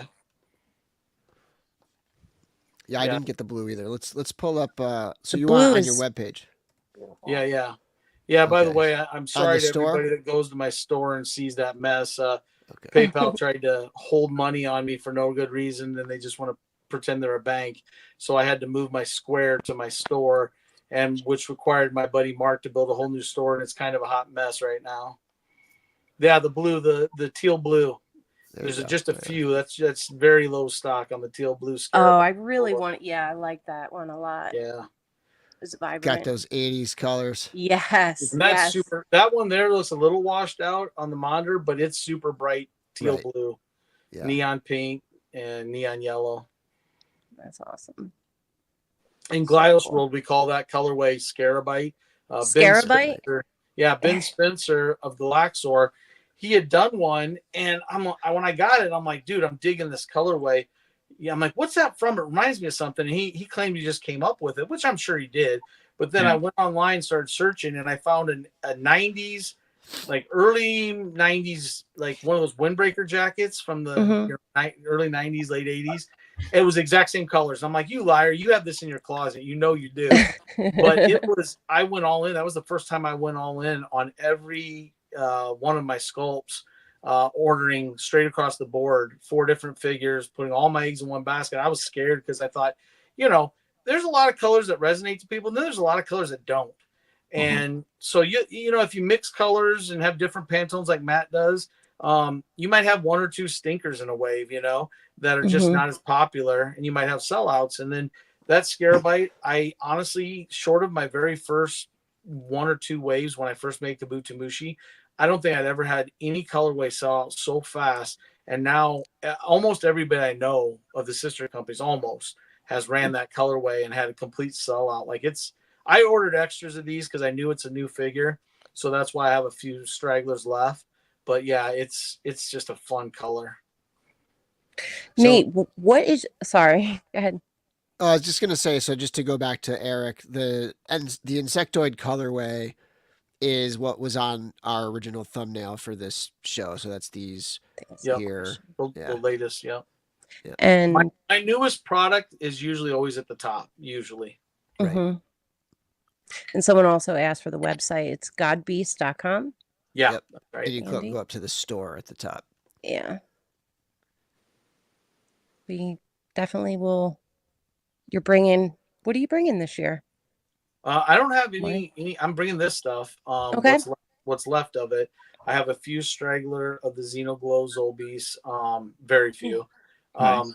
I'm pretty much, I don't do exclusives for shows, primarily because I want to make sure that everybody has a fair chance and stuff on the site. And also I know the factory has a hard time sometimes getting stuff done in time for a show. And I don't like putting that stress on the factory. Right. So I'm going to be bringing builds and a display for my builds. Oh, you are? Yeah. So people can see them. And then I'm bringing stock, but I don't usually go crazy on past waves. I'll bring about 10 of each figure. And then anything that's close to like 10 or under, I bring whatever I have left, just because that's like the last chance for anybody in person to snag something before it's gone. That colorway right there, the purple, that's a hot metallic black. That's I did an homage to Hornetroid from Micronauts, and that was I love that colorway. And that's the one I have. Am I not on the screen right now? Hang on a second. You're hiding behind a name. Yeah, yeah. So yeah, that's what I have right here. Yeah, I picked up at the show last year. Yep. And that's pretty much that build. It's not fully together right now, but I pulled it out. Yeah, I think all you're missing is the wings, right? The wings. Yeah. And like the little guys coming off of the sides, like right here, like those are on there right now. But like, yeah. So good job, man. You did a killer build, man. Thanks. I mean, it's I just copied yours, but I'm impressed. I had to ask for help. It takes some effort, a lot of tiny parts to like pop together. But when you do that, you kind of start to learn what's possible. You know what I mean? And did you use a hairdryer to heat up any of the tough yes. holes? Oh, gotta heat the holes. Yeah, you gotta. And you need a Lego splitter. Marty gave me my first Lego splitter. Yep. Yeah. Right. So like, otherwise if your thumbs are dead. Yeah. If you're gonna try to get like these out of here, never gonna get those out without a little wedge. And trying to stretch those scarves on, those Glyos scarves that come with the access joint kits. Oh, I thought I was the only one who thought that one. You gotta so that's correct on the knees. Would you say? The scarves. According to what yours, yeah. Yep. Marty, I'll tell you what. So if you're a real man, you do it with no hair dryer, which everybody. Oh, come on! I knew. No. Listen. Matt Dowdy calls it. You got Glyos thumbs. Matt Dowdy. From the first few years, he had the durometer messed up. I mean, well, not messed up. He wanted them indestructible. Pocket travelers that were indestructible. You could throw them on the concrete, and that would happen to them. Well, the durometer was so hard. I mean, and I don't even think a blow dryer worked that much. I mean, a little bit, but it was still tough. And you start to get calloused thumbs and fingers, and Matt calls them Glyos thumbs, Glyos hands. You got real Glyos man hands now, man. Yeah, if you think like for our audience, if you think like doing Legions pop and swaps wears your hands down, which it does. This like if you try doing these, because the thing is, it's because a lot of the parts are so tiny. Yeah, Yes. you're really jamming them into your skin and your flesh, like when you're doing that. Yeah. What's fun is some parts are hidden. Some parts are actually poppable, and you don't know Right. it until unless you get it in a clear colorway, and you're like, wait a minute, I can pull that out. You can pull that out. I noticed. Sorry. The holes, the orbs on the back of it, Kabuto Mushi, the two orbs on his back, those are removable. Those tiny little orbs. Yep. But if you ever remove them, I suggest taking a small flat blade screwdriver and getting way down under the paint line so you don't gouge up your paint. Scratch the paint. Right. Yeah. But those, so you're talking about those orbs right there. I'm talking about those. Yep. That's crazy. Yeah. Huh. Marty Someone made a comment. The trick. Oh, sorry. Really quick. Marty taught me the trick. If any of you are playing with your Glyos and you have a loose joint and you're like, why is this one so loose all of a sudden? Like you've been popping them apart and moving them. Okay. He taught me the trick is you heat up with a hairdryer the actual peg and then you squish it. Yep. So you do two things. You take the part apart, you heat up the hole and let it get back down to room temperature, or put it in the refrigerator, freezer, so it shrinks down. It'll heat up and expand, but then it'll shrink right back down to how it was pulled out of the mold. And then on the male pin, you take it, you heat it up just a little, squish it down as hard as you can, and then let it get to room temperature. And once it's room temperature, go pop it in the fridge or something so it gets cool fast. But so the way Matt explains the Glyos joints are, all the joints are standard, with the exception of if you've got a part like, say, Mushi's horn piece, that horn, because it's a flimsier, smaller, thinner piece, it might be just a slight bit tighter. So they make something a slight bit different. So you might have some parts that always go in tight into a hole because it's fit that way because of what the standard thing is. And then sometimes you might have another one that because of clearance or whatever, they make it a slight bit bigger. So some things you could literally have it fresh out of the bag and it might not fit the way you would think it would. And sometimes you got to cheat joints. Sometimes you got to, on real tight ones, you can cheat stuff. So you can have the peg in like maybe 2/3 the way in, and you can cheat a build. Matt cheats builds. He's told me before. He goes, yeah, so I got this build, and this and this. Advanced Glyos talk here. This. Like it doesn't seat all the way, but that's kind of the fun of it all too. And I've had over this will be my 12th year now having production since Kabuto Mushi, and I've had 2 people I think over 12 years that are like, these figures are broken, they don't work, and they won't listen. You're like, listen, all you got to do is I have to do this. I'm like, how many times did you take that part? And for instance, get that in a cabal all the time.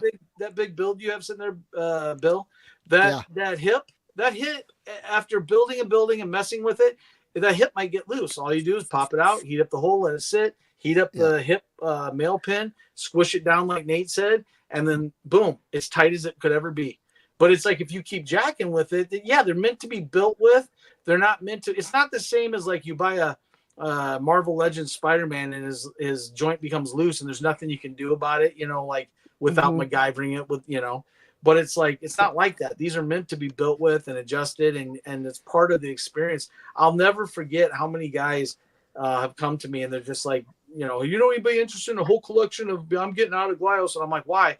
Well, I don't even open them. Well, why do you buy them if you don't open them? I'm like, these it's like buying a Lego set and not putting it together, I know there's people that do that, but like, where's the fun of that? Yeah. I know. Nate, how do you store your Glyos? Do you have them all built up, or do you have them all just like in tubs of loose parts? Like right there behind me. If you can see that. I don't have my glasses on. All I can see is a white beard. There's a blanket over top of some boxes. Those boxes are half prints and half Glyos tubs. There's Glyos tubs under there. There's Glyos, and then I'll have them just. They're all over my studio. Like somewhere, you can pick up a Glyos guy and mess with it. Do you step on them? Do you step on them barefoot ever? Sometimes. Ooh. Yeah. That is Lego.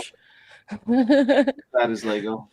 So for people that don't know, Marty, as well as all the sister companies, they'll have drops just like, but they go fast. I mean, real fast. I try to order I try to order so stuff sticks around in the store. I know a lot of guys order the bare minimum and they want it to blow out, and And I get it. I mean, to the average consumer collector, they equivalate success with a sellout. For me, doing 10 shows a year, if I don't have stuff left over to bring to shows, and I always have an empty store. I know Dowdy had that problem for a long time, that his store would just be wiped out. There wouldn't be a single figure. There might be some joints, but no figure in between drops. Right. And that's hard when you bring someone new comes to it and they're like, well, there's nothing there. So, yeah, I mean, yeah, they sell out fast, especially new figures. I will say this, like when Matt releases a new figure, or anybody for that matter in Glyos, when a brand new sculpt comes, don't miss that. Don't miss that. Yeah. Quick question. Up our numbers for that to account for that, but he's just So this new guy here, I think he's fabulous. I wish you could see the translucency of it's like a sort of like a matte teal blue, and then you can see through. Is this the first neck peg in Glyos? Because when I popped it off. Well, that's Toy Pizza style neck. Okay, I don't have many of. Yeah, with the ball joint. Yeah, that's not new. Okay. No, Toy Pizza did that on the Knights and some other figures. Yeah. Oh, cool. That one, by the way, I posted a picture of that. On that. Hold on a second. Yes, the second head bill is fire. Like Dave wanted to use that one instead of this guy. I think this is the first time I saw a ball joint on a head. Was on the Power Lords. The Power Lord? Oh yeah. Yeah, the Horseman did. Oh yeah. Right. Yeah. Dude, I've never seen them. So obscure now and sad. I wish they weren't. I'm trying to look because big. Oh yeah. Adam Power. Yep. Yeah, you're right. Let me pull you up. Hang on a second. Let me go big on you. There you go. Yep. There we go. Where are we? There we go. Yeah, he's got a. You know what's funny about that figure? That's right. That's right when the Horsemen. That was some of the last figures they made before they went with Mythic Legions not being Glyos style. Yeah. And when you hear us talk about Mythic Legions almost going Glyos, this is what it would have been. So close. And what scale is that? This is 3 3/4. Okay. So he's about the same size as a vintage collection Star Wars or the original Kenner Star Wars stuff. Yeah. Oh, nice. I love this. I've never seen him before. I love that figure, man. I love it. I'm kind of sad they didn't get to finish off the Power Lord series. I'm not kind of sad. I'm very sad. Well, I'm saying that to be nice, but right. Yeah. I get it. And then there's the one. That's the one that Stef was showing. Yes. That is so cool. With some light shining through the back. Matt does amazing plays on clear figures with paint apps. And basically it pipes the light through it. Just awesome, incredible. Just beautifully. Yeah. He's done that for so long. Yeah. All right. It's already 10. Wow. Yeah. Let's Are we gonna move on to the next giveaway? Sure. Wait, we ran the second one, right? Okay. So then we did. Speaking of Matt, he also had a new color. I think this is a Feos creature. So this just came out, and that's the Maury real head collab figure. Yeah, so this Feos man. Feos. Okay, I'm not saying it right. Well, he was a Chaos Trooper before, a Chaos Man, right? It's kind of what he looks like in a different shade. But so this creature and axis joints. Yeah. Wow. Heck yeah. Wow. You're gonna get this, and you're gonna get a bunch of purple mortals. I'm saying that right. John Kent, Toyfinity mortals. Yeah. Yep. And if you don't know what mortals are, you can't really see them. Here's a big one. Yeah. So it's just these little guys all in purple with yellow eyes. Back in the room right there. Yeah. Do you have any vintage ones, Nate? Yes. I don't have any vintage ones. I only have on stuff. Yeah, so just for the collectors out there, John Kent owns the not even a license. He owns the rights to Rocks, Bugs, and Things mortals. Mortals were the little rubbery figures. Rocks, Bugs, and Things were the ABS and vinyl bugs and rocks, literally, that ate the mortals. And so he remade all the mortals, and then he made a jumbo vinyl mortal. Are the mortals they're not new sculpts, aren't those pulled from the vintage? Those are pulled right from the original, as far as I know. Yeah, because he had an original set, and I'm sure they either 3D scanned them or just molded them and made them. Yeah. Okay, so you're gonna All right, get what do we 2 got things. for a hashtag. Here? Okay. Hashtag Phayos, which is PHEY OS. I think. Is that right? PHEYOS. Yes. I'm going with that. Let me check. AOS, isn't it? Is it AS? Oh my god. PHEY AOS or OAS? Let's go with AS. OAS, I think. Yeah. Phayos. It's Phayos, I think, right? Phayos. Yeah, we're gonna put it up and be like, no, that's not right. If only we had the internet and could go to the store. I've had too much. Yeah, go to the store and look it up. I don't want to put the wrong one in. Yeah. I had too much. You just be spelling. Somebody probably already Sorry. corrected us in the chat. I'm doing it. Yeah, probably. PHEYOS. I'm gonna put OAS. I'd say it's AOS according to Onel Design. Okay, AOS. Yeah, I had the right letters. Just AOS. I AOS. was wrong. PHEYAOS. There we go. All right, so let me put it in Sorry. here too.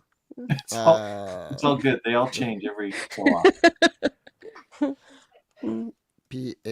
What's also amazing is Matt can keep all of this straight. He can? Totally. Oh. Dude, you can ask him a colorway to describe it, and he'll tell you the name of the wave, the characters, and all his names of his characters are so intense. I'm like, dude, how do you keep track? I can't even keep track. I do my stuff simple now.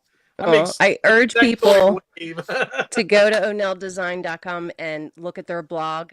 It's wonderful. It's a wonderful. You can spend days on his blog. Yeah, the art is amazing. And there are games there. They're little pixely games. Yes, there's games. Yeah, it's so immersive. I love it. Yep. We're gonna do this one pretty quick. So if anybody wants to get in on this, get in now because we're Turn St. John said we're starting hashtag. to run a little long. Yeah. Okay. Make a decision. What did Terrence say? Sorry. He said, Faye, oh my God, make a decision. Agreed. Right on. Oh God, we're such nerds.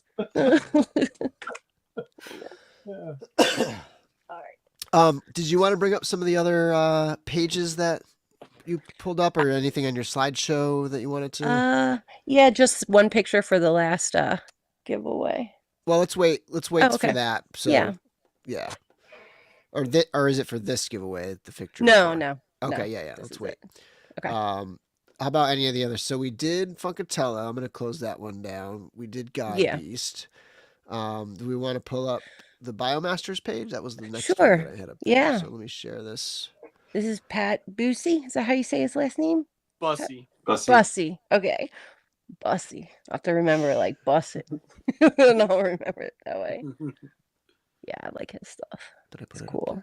Yeah, you sort of mentored him a bit, didn't you? Yeah. Already? So, Dude, nice.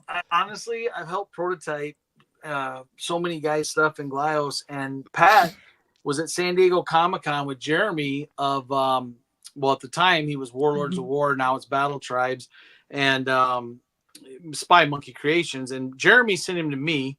And Pat said, hey, I heard you can sculpt and mold and cast and make my toys. And so we did a deal. He commissioned me. I sculpted the Biomass Monster and the Biomass Mutant right after Mushi. I mean, it was literally bang. I think I did a month on one and a month on the other. And then he wanted to get into China. So I helped him get it into China. That's why I run that figure occasionally, because I did sculpt it. It's his designs. They're his creations. Okay. And then Mutant never made it into production because it was Pat's things he wanted were very intricate and the mold cost was super high. So that sat for a few years. And then finally they decided to revisit a bunch of the ideas, make it more options. And so they ended up having Anthony. I think that was the first figure that Pat had Anthony 3D sculpt and digitally sculpt. And then they had that produced. And so him and Cappy from Cappy's Space, Jeff, So I basically here, I'll show you. Look at I got the prototype for the mutant and the monster sitting right here. All right, one second. Let me get you. You'll see him in the middle. You'll see the monster, and then you'll see the mutant right next to him with a unicorn horn. Can you see him? No. He's got wings, but a little bit. let's see. Hold on. It's right there. It's got to be. Hold on. MJ, do you see it? Yeah, it's right next. It's right in front of the wood field brown guy. You don't see the biomass monster? I do. Now I do. Yeah. Right next to him is the unproduced mutant, my version, the MK1 version. Oh, okay. With the unicorn horn. Yeah, crazy, huh? Sweet. Yeah. See, you can just keep MJ, you just keep putting out the ones your dad never made. Yeah. Well, it's funny Take it because over. when Pat came to me, he wanted to pay me up front for both sculpts. I said, no. I said, I'll start the sculpt. You can pay me a third of it. I'll start the sculpt. When I get it done, I'm molding it. You can pay me another. When I get the prototypes, because I said I made him 13 prototypes, 1 to keep, 12 to sell, which he'd make half his money back by selling those. And then we did that. And on the second one, I said, hey, man, why don't you just, he wanted to learn how to mold and cast. I said, well, come back up from Texas, because he kept coming up from Texas. And I said, come up, and I'll teach you how to cast. And then I'll let you take your molds. They're your molds. You can have them. And then I'll tell you where to get your materials. So he went back to Texas, and he was casting his own parts and selling prototype monsters and mutants, I think both back in the day. So yeah, it worked out pretty good. He knows how that process worked. Now it's dead knowledge to him because they're doing everything 3D and 3D printing, 3D sculpting, 3D printing. But is Paul taking files now, like digitally? I think he does. He does. I'll find out soon with these two that MJ and I are doing. Right. I think he does. Cool. They were printing 3D digital or 3D printouts, and I gathered from Matt last time that they've kind of did away with that now. I think too, because I think Mike MZ was actually doing a bunch of the printing for him for a while. I know he was doing the 400. Oh my God! When I was in Jersey at Mike's nephew's place, Mike was epic. He had, I want to say it was 15 or 16 digital resin printers set up in his living room. Oh my gosh. And you wouldn't even believe it. Half the garage were boxes full of 400. He had 800 sized up. I know they were 800 because they were almost life size of the Zoloid. And he had so many For real? Zoloid. When you say the 800 size, I saw a picture of one of your Titan Mushis. Yeah, and it was and it was in like Shogun Warrior colors. Yeah, that was a 400, and that's like those two I just showed you guys. 400. So the 800 is double that? 800. Holy I have shit. a photo. I have It's a photo. huge. The size of a child. That's what I was just gonna say. I have a Oh my photo God. of his nephew standing with one, and it was from the floor above his waist. Dude, that's But he had boxes of these, and then he had this vehicle right here. This is one of Matt's old vehicle sculpts, and he had this. I don't know if you can see it. This gray. Yeah. Let's see right. Those there. great wheels are inspired by the rocks that. Yep. That MJ was talking about. Yeah. Oh, in Massachusetts? Yeah. At Gloucester on the Ooh. beach outside their cabin on the shore. But it's funny because he had that vehicle and it was the size, I'm not even exaggerating, of one of those small big wheels from when we were kids. Not the big, regular big wheels, but the smaller one down. The low rider one with the. It was that big. Yeah. And there was like 3 or 4 of them. And I was like, but there was so much digital printed stuff. I was like, oh, wow. I mean, he was you could tell he was trying to get stuff done before he passed. And it was kind of sad, but it was bittersweet to see it all. And then I don't know what'll ever happen. I tried to tell Kevin, that's his nephew's name, to offer that stuff up to the collectors. I sorted through everything, priced everything of his old store stock that he had left. I dug stuff and I'm like, man, he hasn't had these for years. There was only a handful of certain things left. And hopefully he lives in Jersey. Believe it or not, Mike's family lives in Jersey. Lives in Jersey, even though he lived in Florida. And I tried to hook him up with Everett. Oh, Everett is so kind. He's in our community. Yep. And so I tried to hook him up. I'll see if maybe again I can get Mike's nephew to maybe have people come to him, because I know the family and I know I got one of everything out for Kevin and set up his displays for him. Kind of a shrine to his Uncle Mike that he loved his uncle so much. But it was like all the other stuff that's left over. Like I told him, I go, buddy, this is just store stock, and there's so many people that would want that to have this stuff. And I'm like, I can send people your way, and it'll be real easy. So hopefully that happens. Eventually. Well, it's kind of you to let them know what the value in Yeah, I'm his still in art touch with was. the family, and they're still Mhm. processing. Sure. You know, as rough as it was on me, it was nothing compared to his family. Yeah. So For sure. Yeah. All right, let's run it, Bill. All right, here we go. Theos. Mm-hmm. 3, 2, 1. Good luck, everybody. With 5 giveaways, we could see a repeat up in here. Let's see. does that count? Does that Come count on. the giveaway I was offering up? No, not yet. Well, I don't even know who this guy is. Mock Symbiont. 5. Like Symbiont. Mock Symbiont. Cool Yeah, name. Mock Symbiont is has been in our In here? streams quite a Oh, bit. okay. Yeah, Cool. Congratulations. might be a new to Glyos collector, Yeah. but Awesome. great way to. You got the to get purple started with it. mortals and the. And as The usual, if you're not connected with Stef, just email me podcast at DORKLAIR.com as usual, and then I I'll always have forward 15. the address. Okay. All right. All right. And then so that was your third of 4, plus the last one will be Marty's giveaway. Mm-hmm. All right. And this giveaway was actually given to me, donated to me from a very, very good friend that I made through Marty, and his name is Gabe. Oh, yeah, Lazy Gabe. Lizard. Lazy Lizard. I have a Gabe picture of him. Berrigan. Yep. Mm-hmm. I was just in Chicago for his son's wedding, and by the way, I got your box today, Steph. Woo! Oh, you did? You It have was awesome. Okay. Yeah, Gabe also Thank goes you. way back. Does Way he? back. Yeah. Yeah. Yeah. I had Yep. that feeling. He doesn't, Yeah. brag about it, but I do see Gabe's some of awesome. his stuff, and I'm like, you have so much. So I'll show a Are you picture able of to him. add that to the stage, or? Okay. I can do it. Okay. It's like the last picture, slide 9. Through them. Hey, there's Gabe. There you are. Yeah, we were that's where they filmed the bear. I love that show. I know, it? right? Oh, it But is. But get this, it was What? closed that day, and because they were going to be filming, so it was closed. We didn't get to eat there. I was like, dang it, Aw. Italian beef, come on. So these are unopened, but he gave us a Biomaster robot. Let me Sorry. do this. Yep. Go ahead. Show that. Anybody in the Chicago area, Gabe lives in Chicago, and if you ever do the Kane County toy show in out there in is it St. Charles? I can't remember, suburb of Chicago. We'll be there. We've been doing it for the last 3 years, Gabe and I. So I believe MJ, Gabe, and I will be there next spring. Nice. Cool. Yeah, I think he was talking. That just passed, didn't it, Marty? Yeah, it did. They have that show 3 times a year. I only do this. Oh, they do? Yeah. Cool. Okay, so you're going to get this. That's And a Geodraxis from PJ. thank you, Geodraxis. I didn't know the name of it. Yep. But you can do a lot with him. He has a sword. He's got a second head that could be used as a gun, which is really neat. His company is my Spaced Out Design. Oh, it is? Okay. Yep. I didn't know that. All right. And also. Is that pearlescent white, by the way? Yes, it is. Yeah, that's a color I came up with, actually. Is it? Yep. I love that colorway.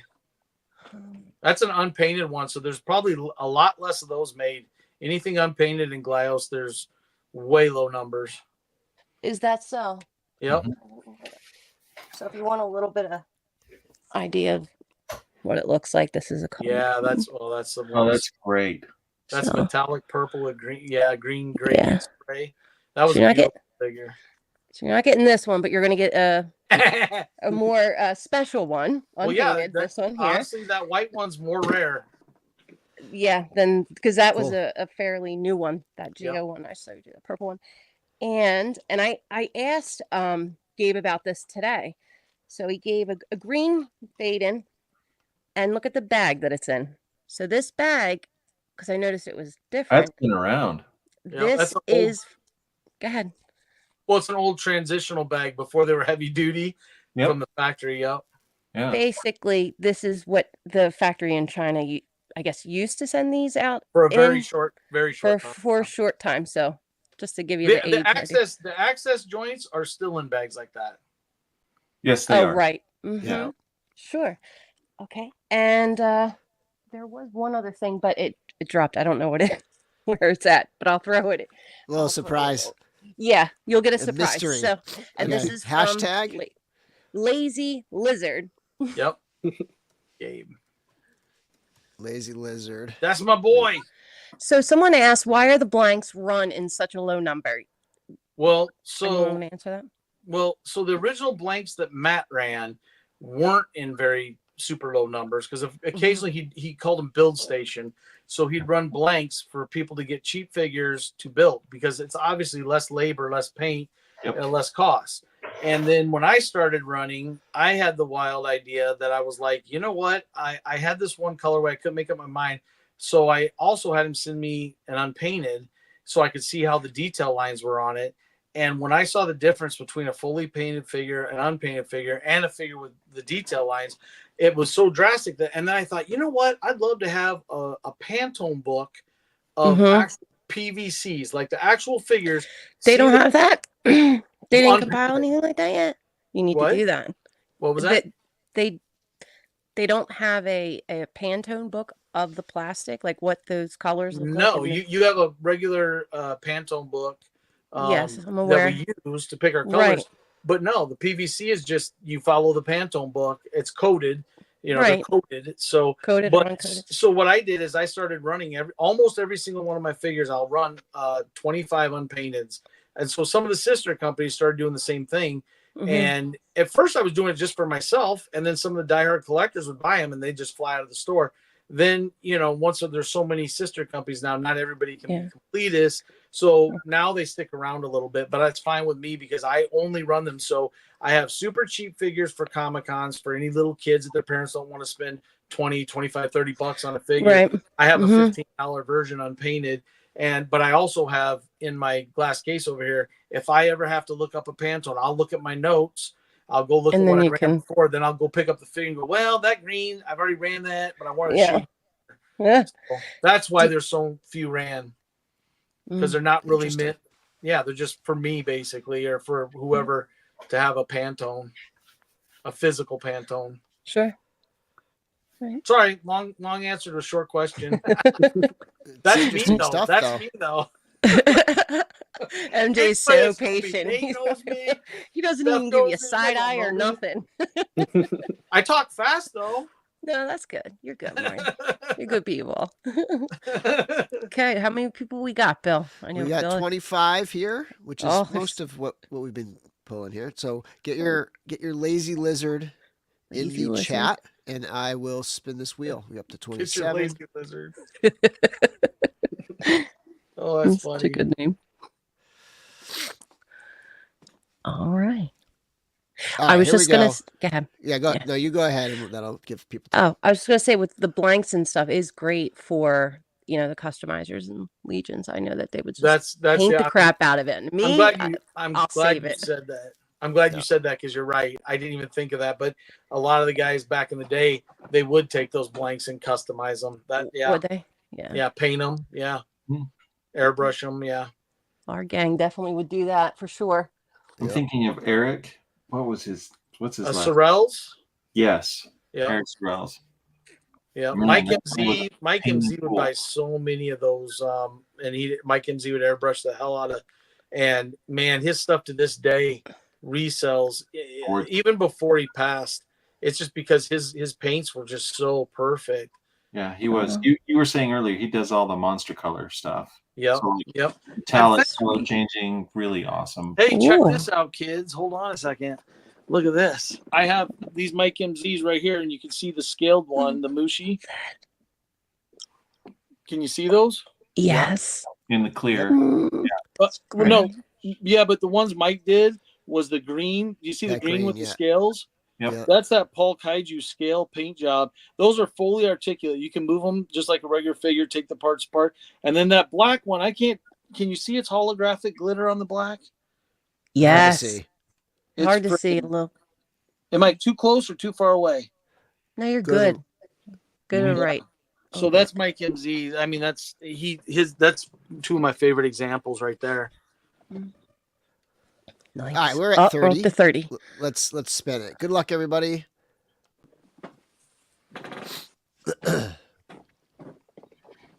Here we go. Who's it going to be? Yeah. Curious Figures, Everett, I right? recognize that username. Nice. Yep. Yeah, it's Everett. Nice. Everett, thank you for Congrats. always Congrats, Everett. religiously posting your builds. You give me inspiration, things I haven't seen before, and always will. I just like looking at your Awesome. stuff. Yeah. Good job. And Everett will know how to contact you for sure. Yes, He's definitely. definitely a Glyos We're like this. PVC crack addict. Yes, he is. Yeah. Well, he's, and I will say, so he always I'm not always on top of the drops, so he's always messaging me and keeping me up to Yes, date. he's on, like, great all with the that. drops. He's He a Yeah. is good guy. very good about that. Yeah, I love that. Everett, keep doing it, please. Yep. Keep He's doing it, always- Everett. He's always promoting. Mm-hmm. Definitely. Yeah. Oh, I gotta pull that. Do you guys want me to go grab that Zolbeast? Yeah, do it real quick. Yeah. Sure. Or when you do the drawing? Or- Yeah, Yeah. yeah, because that's gonna be the next one. So Let me grab Yep. it. Let me grab while it. we're waiting, we'll go through a few more. So we did have the. Let me share this. Bill wants to tab. just say, with the other sister companies, they're going to be at this year's LegionsCon, right? Is that what you're Yeah, gonna do? so we're kind of Okay. going in. So we should show the Onell. Right. Like, look Site, at that art. Oh my god, Yeah, that so is- cool.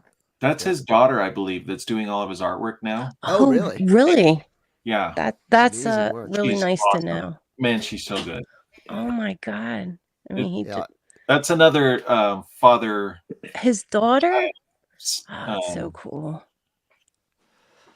I don't know what you want to call that, but just we're all getting old enough that we're involving our kids into this stuff, Right. Oh, which is So cool. yeah, so they, so Matt's got the blog and then the store, some of the stuff that's currently there. Here's so- here's something for you to zoom in on. Okay, here we go. Let's. So this is not what I'm giving away. It's coming up. But when I was in there, I grabbed. I need one of those. That's so neat. I love There you that go. color. That's so good. Yeah. So there's just a few of those left in the store. This is the next drawing. I'll contribute to the cause. Oh, look at that unpainted. Nice. So cool. I mean, he's a big boy. He's like my little kid. It's gonna be my pocket toy, and then He's I'm always if you like, look oh, I for don't want to get him scale- Some one. big pockets. That's right. So there's your scale right there. Oh yeah. Sweet. All right, we need a hashtag for this. Rotocast vinyl. Zolbeast. So Yeah. Go with Zolbeast. Okay. ULL Let me beast. see. ZULL, right? Yep. Yeah. Okay. Let me put that in the banner. Oops.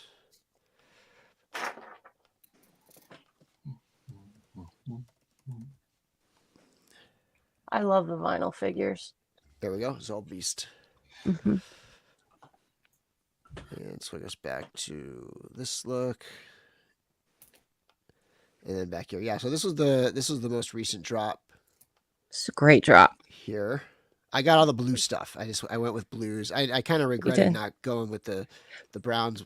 They are very nice, the browns. But it's just Yeah. like I'm at the time of year where I'm like I gotta be very Saving for conservative because I'm gonna blow Mhm. wad at Legion's At Con. the, It's gonna be at the expensive. Godbeast table at LegionsCon. Is that what you're gonna say? Yeah, I knew it was I did last year, so gonna this year again. It's gonna be cool, like having that like the totally different setup where like you guys are gonna be in there with Yeah, the I horseman like that in you're that in room, Man, and Nate I'm you'll so be in that excited room. for that. Yeah, Because last year, being in the very back with only 2 tables instead of 4 facing the wall, that was horrible. right. Yeah. Yeah. Well, George- you're gonna be George where you need to Diego- be. I think George, Diego, and Jeremy worked all that out, figured that out. I'm Okay. excited. Yeah. Yeah, me too. You're probably gonna be busy talking, and I'm like, come on, you have to sell this. I That's just what's gonna happen. don't know. I barely It'll ever be leave like a my booth. reunion or something. Yeah. No, And but then these let's are run- really nice. Let's I run think through we'll a be few more. staring at each other across the way, Marty. Yeah. You're gonna be like, dude, you need to shave. Oh yeah, Cappy So- Space. Yep. Yeah, these are Cappy all sold out, Space. right? The grays, Yep. the grayed out ones are Mhm. sold out, right? This was a fun drop. Those I robots- missed those. Yeah, the robot. Did you get one? I only Nate? got one. I tried to Uh-huh. get two, and I got cart jacked on on my second one. Oh, I think that's the new creator, Sam Cassell, I believe is his last name. Mhm. Sam Cassell designed that, I believe. If I'm not, he'll be at Legions. okay. Oh, nice. Just for anybody wondering, so I know Cappy's Jeff Field. Mhm. He goes by Cappy. He'll be there. Pat Bussey of Biomasters will be there. Sam Cassell of that new character. Dan Suarez, who's been with us for a while, he's trying to get into with his little mini dinosaurs and stuff, and he was set up last year showing some of his prototypes. All right, yeah. He'll be there showing his prototypes again, and then Anthony, the digital sculptor, will be there. I'm trying to think if I left anybody of Cappy's little side group of Glyos guys. So for anybody out there wondering, seeing his figure sitting there that's sold out in Cappy Space, I'm hoping they set some aside, or maybe they'll have a new wave.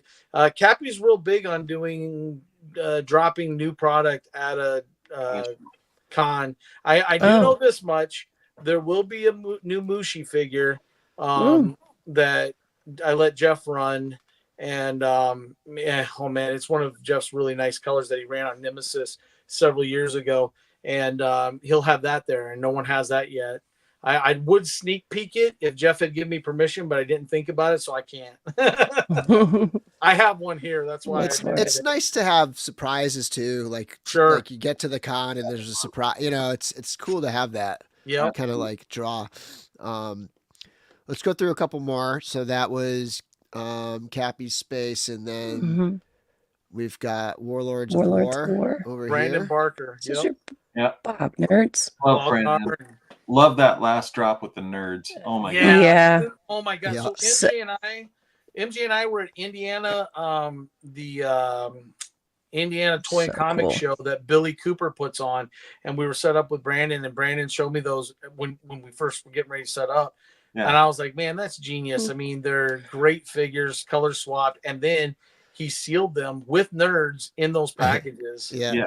And blind boxed them. They And, And sold blind bagged them. Yeah. Yeah. So cool. He knew though. He knew which case was what though when he did them. Yeah. But yeah. Oh my gosh. So that And Anthony Hernandez did the right? art. The for that. gateway combination. Anthony Hernandez did. Yeah, I Yeah. think so. I'm not Bat sure. bomb. You have to ask I'm Brandon. pretty sure he did. Yeah. Yeah. Yeah. Cool. I would think his name's on the packaging somewhere, wouldn't it, for the design? Hold on, I have him. I think so. Uh, I will always be a fan of that colorway though. Whenever you do a hot pink and a purple together, You like the gatekeeper? colorway? that's what I'm. Yeah, I was saying gateway. Yeah. I'm meaning gatekeeper. But yeah, Yeah. Yeah. So Did you you probably find your have bag? you probably have the grip Yeah, dogs it's not then on from there, the though. Horsemen, right? But he said Yes, it sir. was him. Yep. That was New York Comic Con 2013. 2013, 2012, or 2013, somewhere. in there. 2013, because that was my last year, and I was set up with the Horsemen selling those in masses, and Yeah. John Kent with his brand new RoboForce Yep. test shot. So Yeah. of course my resin was a hard sell when I had those two on either side of me selling that stuff. Yeah, that would have been tough. You know, That was magical. I remember holding that test shot of that the Max. God, those test shots, those Powered Words test shots were so cool. Yeah. You know. All right, and then also Jesse Moore. Yep. Calgrim. Yep. I got Raw so many shell, nice raw shell. Cowgrams today. Some old ones. Oh yeah, you got Gabe's box, so you probably got a bunch, Yeah. don't you? Yeah. Like a lot. There's probably some really good ones in there. Mhm. Jesse stuff. I love all of his paintings too. Oh my gosh. Phenomenal. Jesse's a great guy. That Boba Fett. I've still never gotten that Boba Fett colorway. What? Boba You Fett? did. Boba Oh, that Boba- one's so Boba cool. Fett. Yeah. On the warp bike. Yep. I have a boss from him. I don't have do? I don't have Boba Fett. I Just keep ask him to do a one of a kind custom core for you. You got to start pulling them friend cards, Nate. Yeah, go for it, Nate. You know how it is amongst all of us. We I all know, give each other man. stuff so much. It's like, you know. I know, man. And then Toy pizza. we got Toy Pizza. Pizza, Jesse DeStasio. Nice to the slice. Jesse, man, you got to watch that. They are dropping like mad all the time. And then this, so the Goss armor was 4 Horsemen were involved with that one, right? That one is Bill Mancuso right there. Yeah. Yep. Oh, I didn't know that. Bill Mancuso sculpted this guy. Oh, cool. That was my first Glyos figure. Not Oh, this was it? specific one, but Yeah. a The Goss character? armor. Yeah. Oh, sweet. And I think Dowdy had a lot to do with the designs on that too, didn't he? I think so. Yeah. I mean, Dowdy had a lot to do with the designs on everything Glyos of anybody, because he does drawings and studies and sends them back and forth. And then, you know, while he might not hand sculpt any of it, his designs are what's heavy on the character itself. Yeah. And there's still a couple Krays left in stock. The Sea Dog and Kray Drake over there, and some of the looks like the glow in the dark weapons. Although this guy, He's the new. Ren Has he got a gun? sold out. Yeah. Yeah, the weapons packs, they have guns, swords, and that's a boarding axe, and then like a crossbow that was like part of this whole wave Kickstarter. And then we have Bit Figs. Let me go here. Yeah, Marcus. Mm-hmm. This is I Mark. got a bit. Inspired Got by this old gumball machine stuff, right? Yeah. Yeah, 8-bit figures, gumball, yep, size. So cool. They had them in vending machines. I found them in Walmarts and Dollar Generals and stuff or Dollar Trees. And every once in a while, I still run into them. Some of the animals or some of the ninjas or. That's awesome.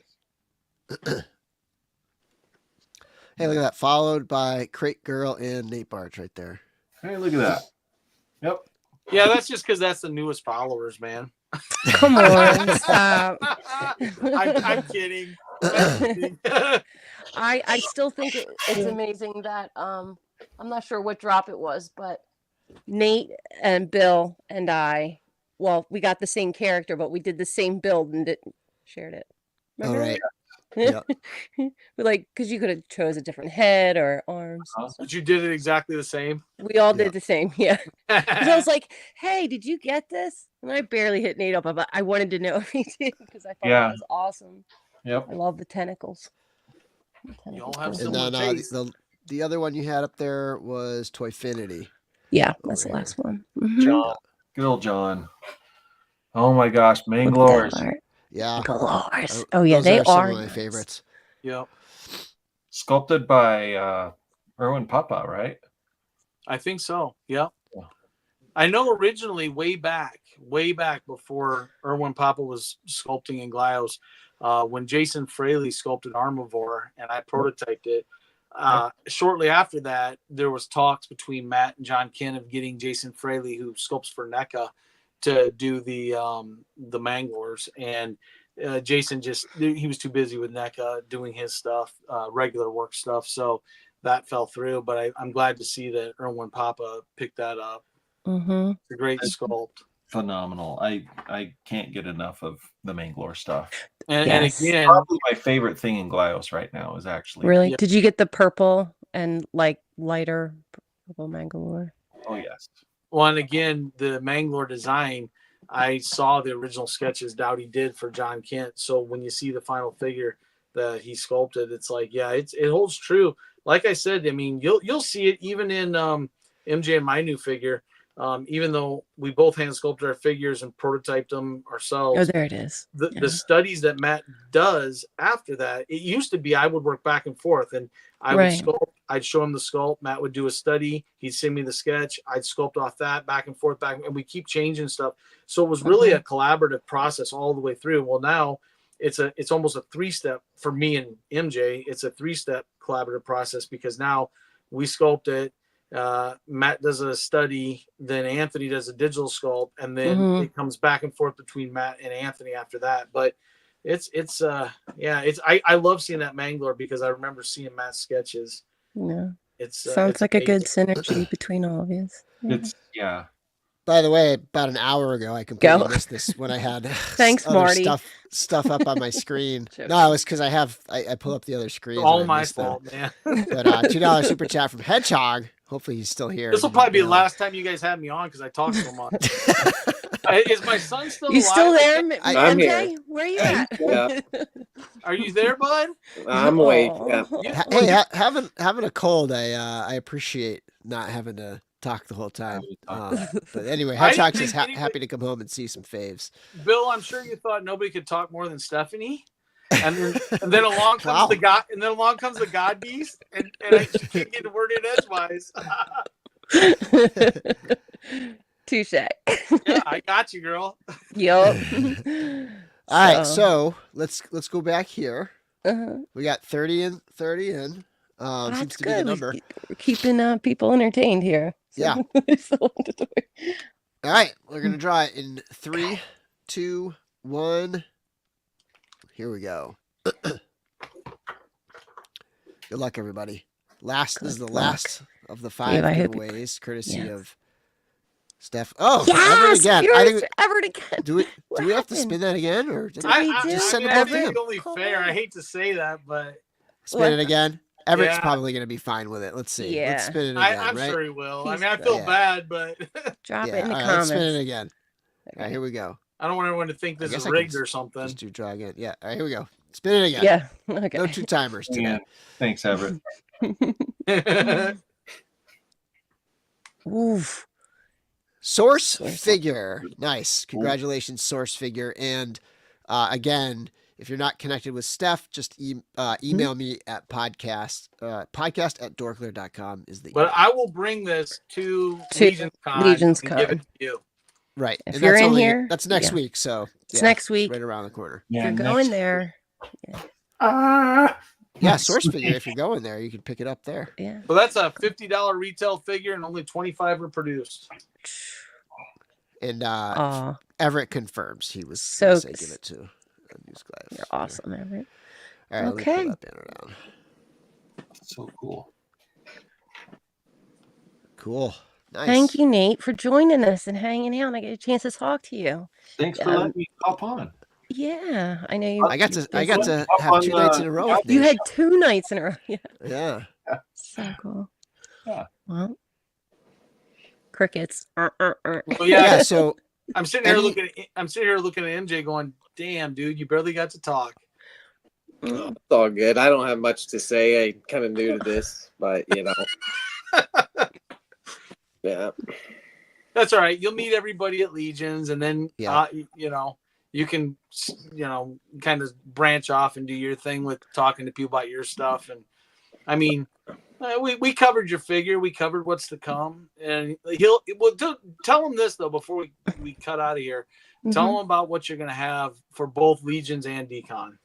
I'll have just some more of these mini monsters in a couple different colors. There'll be some glow in the darks, metallics, some painted ones, unpainted. I love the glow in the darks ones you did. Yeah. Awesome. I'm gonna hop over there and grab one or 2. Definitely. Awesome. Glad to hear. Yeah, I wish I had more of the big ones left, but that mold shot, so those are kind of done for the moment. Yeah, Are when you- I heard that. Are you bringing one silver mammoth monster to sell? I have one, but I'm worried about the neodymium magnets on the plane. I took them to Gabe and didn't have any problem. If you show them and tell them that there's magnets in there, you don't got to tell them it's neodymium. Just say you'll be with me, so we'll take it and we'll see. Yeah, And, there is one props- left. Sorry, props to your music from Dave. Yeah. It's I love that. Thank you. I'm actually in a Publisher? band called the Groove Lagoon, and we have a album that's coming out probably this winter, but full live jazz band, so it should be pretty cool. Awesome. Yeah, it's sick. Nice. What do you play? I'm the lead singer, actually. Right on. Yeah. But he has self-taught himself some bass, some keyboard. What else? Like Production, mostly production stuff. I mean, I can dabble around a bit and get to where I need to be, but a lot more on the computer side of arrangement and mixing and mastering and that kind of deal. But yeah, Awesome. Sweet. Sweet. Well, thank you. All right, so I think do you have any of your stuff online? He does. Yeah, Yeah. it's all in my link tree in my Instagram. There you go. Which is Funkatello Instagram, right? Yep. That's There we it. There you go. Yeah, so that'll wrap it up for tonight. I will not be going live this Thursday. It's Halloween night, and I do have a 10-year-old, so and then the following week is LegionsCon, so there won't be a regular sort of DORKLAIR episode until the week after LegionsCon, and we'll kind of like rehash, debrief, and maybe have some folks on. Maybe Chris will come on. Chris is going to LegionsCon for his first time. He was the co-host, and then for folks who don't know, he left the show, but he's going to go to LegionsCon. So I'm hoping maybe the debrief episode that he'll come back on. Yeah. He'll of course be on our Christmas episode too when we do that. We do every year, but awesome. No hotel party edition.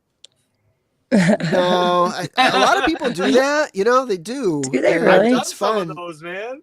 But they just throw the pod. They just actually there was like a room last year where people were pretty much set up for podcasting. But I don't know. It's too much for me. Yeah, a lot of like, stuff to lug along. Yeah. Yeah, enjoy yourself. Yeah, I'll probably be on some other shows where I don't have to set anything up and I just pop around and I'm on there, but I don't think I want to set up and do stuff. But I'll be taking tons of photos like I do every year. I think I must have posted 100 photos or something. I tried to hit as many tables as I could last year and post, so spread the word and stuff. Cool. But, so that's it. We'll see everybody at Legions. Thanks for having. Yeah, thanks for coming on. Definitely. We'll be seeing you soon. Yes. Yeah, so all of us are going to be there, right? Yeah. Yeah. Everybody's going to be there. Come talk to me. Bill, you're going to say hi this time? Yeah, I know. We didn't even connect last year. So we didn't. It's just so much going on. I barely saw you. I saw you walk by once, and then I didn't see you again. But oh my god. Anyway. All right. All right, everybody. See you at the Thanks show. for watching, and until next time, may the force be with you.